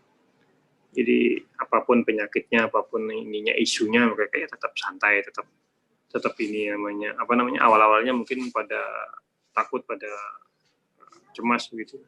Lama-kelamaan sudah kita mulai ada yang tidak pakai masker apa segala, tidak cuci tangan gitu, protokol kesehatan sudah tidak ada. Makanya tadi saya bilang kalau kita di tempat ngopi atau di pertemuan-pertemuan itu yang protokol kesehatannya waktu dalam ruangan aja gitu. Kalau sudah sesi misalnya istirahat atau makan apa begitu ya sudah, kita tetap aja ngumpul jadi satu gitu. Nah, artinya artinya mungkin sudah jenuh dengan situasi ini. Mungkin abai secara total enggak, tapi mungkin jenuh. Begitu. Saya juga kadang itu, tapi memang ada yang kurang ya kalau kita jalan nggak pakai masker itu memang kayak apa ya yang ketinggalan ya gitu. Oh, ternyata maskernya lupa dipakai. Karena sudah saking tertanam itu ya kan, kita harus pakai masker apa segala itu. Nah, kondisi-kondisi seperti itu memang ini sudah, kalau saya lihat sudah pada titik jenuh, ditambah lagi dengan informasi bahwa vaksin itu di bulan depan akan ada, walaupun prioritas yang dapat itu tenaga medis dulu ya, tenaga medis, kemudian pihak keamanan apa segala itu ada proporsinya masing-masing. Nah, tapi dengan lamanya wabah ini memang menjadikan kita ini jadi sedikit lebih abai dan sudah pada titik jenuh, saya nilai begitu, sudah pada titik jenuh, sehingga apalagi sekarang berita COVID itu kalau kita nggak ngikuti di media ya kita kayak nggak ada apa-apa, kecuali kita setel TV gitu ya, atau lihat di sosmed jumlah peningkatan pasien positif misalnya, atau kita di media-media lokal jumlah peningkatan pasien positif di kota Samarinda misalnya. Kalau itu yang terus di blow up mungkin kita menjadi ingat lagi, tapi kalau 1-2 minggu kita tidak update itu ya biasa-biasa aja begitu. Nah, ini memang menjadi tantangan di pemerintah untuk terus-menerus melakukan sosialisasi, termasuk kita di dunia akademisi, juga praktisi, juga pasti kalau di lingkungan kerja dan lingkungan usaha juga pasti menerapkan protokol kesehatan.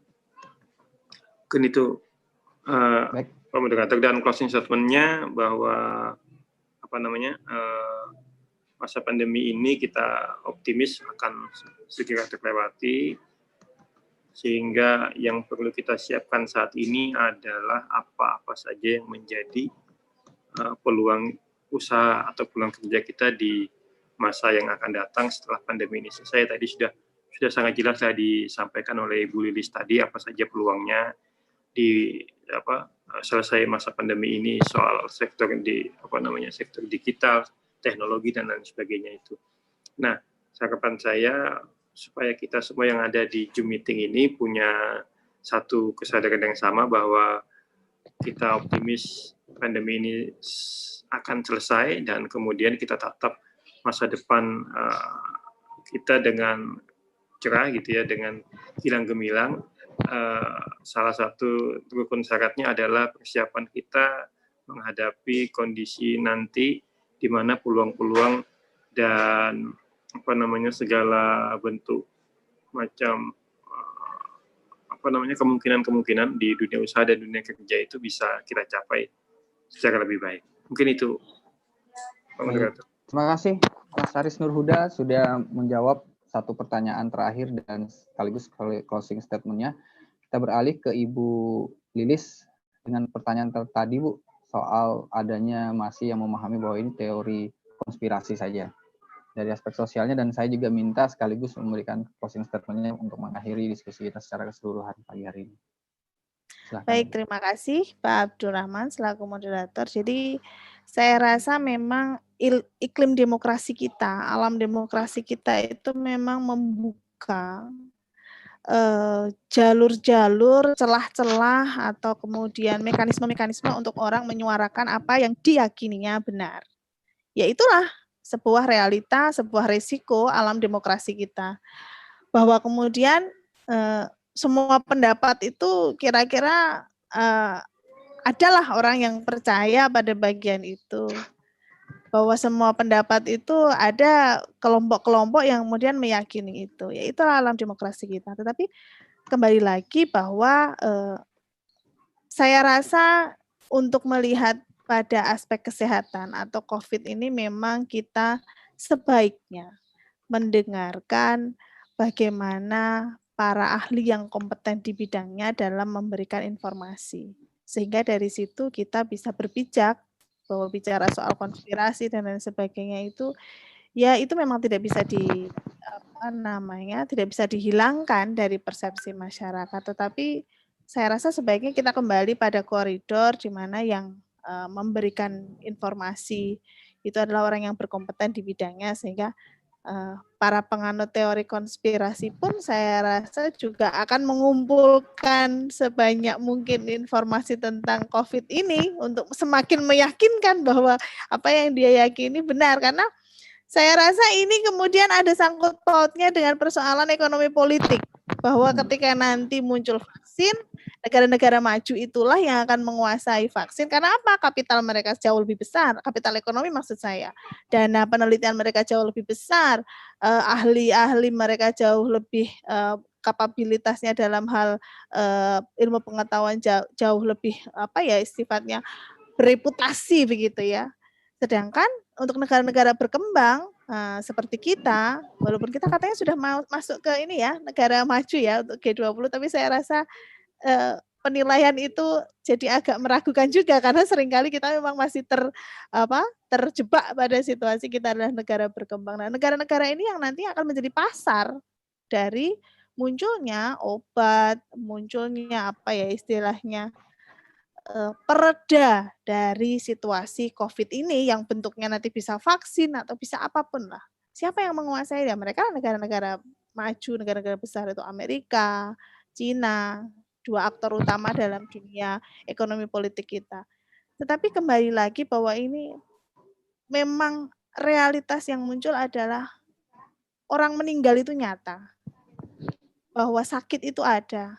Saya kebetulan punya teman begitu, tinggal di wilayah yang agak rawan COVID begitu, dan pada akhirnya hari ini sudah kembali ke di sisi Tuhan begitu. Ya mau bilang apa? Saya punya tetangga di tetangga kenalan baik di Jogja. Ya akhirnya hari ini meninggal dengan pemakaman protokol kesehatan. Mau apa ya? Sebaiknya memang kembali kepada informasi yang diproduksi oleh orang-orang yang berkompeten. Walaupun sekali lagi COVID ini adalah new thing, betul-betul barang baru tidak ada sebelumnya. Kalaupun ini dikatakan masih saudaranya virus SARS, MERS, atau flu yang lain-lain, tapi ini dalam kacamata mereka yang berkompeten di bidangnya mengatakan bahwa ini betul-betul adalah virus baru, virus yang tidak ada sebelumnya, sehingga mekanisme-mekanisme apa yang dipakai untuk mengatasi ini adalah mekanisme-mekanisme yang juga betul-betul baru. Sehingga memang ini apa ya, ini adalah kalau ini bagian dari sejarah tadi dikatakan di awal, tapi ini juga adalah arena pertempuran berbagai macam ilmu pengetahuan, pertarungan berbagai macam kepentingan, bahkan kemudian pertarungan berbagai macam apa ya, keinginan-keinginan dari berbagai pihak untuk segera menyelesaikan pandemi ini, karena memang sulit, sekali lagi ini adalah situasi yang sulit. Jadi saya rasa persoalan informasi hari ini memang menjadi informasi, data itu memang menjadi apa ya, sumber kapital berikutnya saya rasa. Karena apa? Dengan data, dengan informasi, itu semuanya bisa sepertinya bisa mempengaruhi segala macam aspek kehidupan. Makanya kalau di awal dulu pemerintah kita nampak santai atau apa, saya rasa mungkin pendekatannya adalah supaya masyarakat tidak panik begitu. Tetapi mungkin santainya terlalu santai begitu. Jadi seolah-olah kemudian yang muncul kesan di masyarakat adalah tidak tanggap terhadap situasi global begitu. Tapi seandainya misalnya di awal juga misalnya pemerintah keras begitu menanggapi isu COVID ini, nanti dianggapnya menakut-nakuti. Nah, inilah yang terjadi dalam alam demokrasi kita, sehingga saya rasa perdebatan dan situasi ini ya dijadikan saja sebuah situasi yang dinamis begitu dalam kondisi masyarakat yang serba terbuka, transparan seperti kita hari ini. Tetapi kembali lagi peran pemerintah dalam hal ini pengambil kebijakan dengan segala kemampuan yang dia punya, tools yang dia punya, saya rasa harapannya adalah untuk mendorong supaya situasi ini bisa segera diatasi. Banyak negara yang sudah menerapkan uji swab di gratis begitu ya, di bahkan secara tidak harus berhenti, tidak harus menunggu lama, sambil jalan di dalam mobil itu bisa. Kalau di sini saya rasa mungkin bisa. Saya rasa bisa, tapi persoalannya ada political will-nya bisa sampai ke sana atau tidak. Karena persoalan rapid yang kemarin aja masih menyisakan banyak problem ya. Yang katanya ternyata rapid nggak ngefek, atau rapid yang ternyata harganya dari awal sekian, terus turun jadi sekian, atau mungkin rapid sekarang gratis atau bagaimana. Ya, informasi saya rasa. Jadi produksi dan reproduksi informasi menjadi sangat penting untuk masyarakat kita, karena semuanya sekarang berdasarkan pada data yang dikonsumsi oleh masyarakat. Jadi kalau saya bisa menutup sesi ini adalah COVID ini sesuatu hal yang nyata, ada, menjadi fenomena dan keprihatinan bersama, tetapi mari kita bersama-sama untuk tetap bisa berjalan, melanjutkan kehidupan dengan cara mekanisme kita masing-masing. Yang penting sifatnya adalah konstruktif untuk membangun kesadaran dan solidaritas pada level masyarakat. Saya rasa itu yang bisa saya sampaikan. Terima kasih Ibu Lilis tadi sudah menyampaikan jawaban terakhir, termasuk juga closing statement-nya. Kita telah berada di akhir sesi diskusi kita secara virtual pada pagi hari ini dengan tema membaca tantangan dan peluang di tengah pandemi global, sebuah perspektif perubahan sosial. Kegiatan ini merupakan kolaborasi antara Samarinda Pos bersama Program Studi Pembangunan Sosial Fakultas Ilmu Sosial dan Ilmu Politik Universitas Muhammad Warman. Kita akan mengakhiri diskusi kita secara keseluruhan pada siang hari ini. Yang pertama saya mengucapkan terima kasih sekali lagi kepada Ibu Dr. Sukapti sekaligus selaku koordinator Prodi Pembangunan Sosial Visip Unmul. Kemudian saya juga mengucapkan terima kasih kepada Ibu Hartati Sulistiorini SSMA dosen dari Universitas Negeri Semarang. Terima kasih Bu, waktunya sekitar 2 jam sudah diluangkan untuk berbagi ilmu kita pada siang hari ini. Dan yang kedua, saya juga mengucapkan terima kasih kepada Saudara Aris Nurhuda Estos M. Kesos selaku Sekretaris Umum BPC HIPMI Samarinda sekaligus founder Langkah Maju, juga sudah berbagi ilmu dan pengalamannya. Kita berharap kegiatan kita pada siang hari ini menjadi tambahan wawasan kita dan lebih-lebih lagi menjadi masukan yang berharga bagi pemerintah, bagi masyarakat, sehingga dalam menghadapi pandemi global ini ternyata tidak hanya memiliki tantangan tetapi juga memiliki peluang yang wajib kita rebut, seperti itu kira-kira. Saya selaku moderator memohon maaf apabila dalam penyampaiannya terdapat hal-hal yang kurang berkenan. Sekali lagi saya ucapkan terima kasih, mohon maaf. Akhir kata saya ucapkan Assalamualaikum warahmatullahi wabarakatuh. Terima kasih Ibu dan semua partisipan. Bu Lilis, terima kasih banyak. Sampai ketemu Bu. Salam kenal semuanya, sehat-sehat semuanya. Terima kasih. Baik, Bu. Izin live ya. Izin live ya.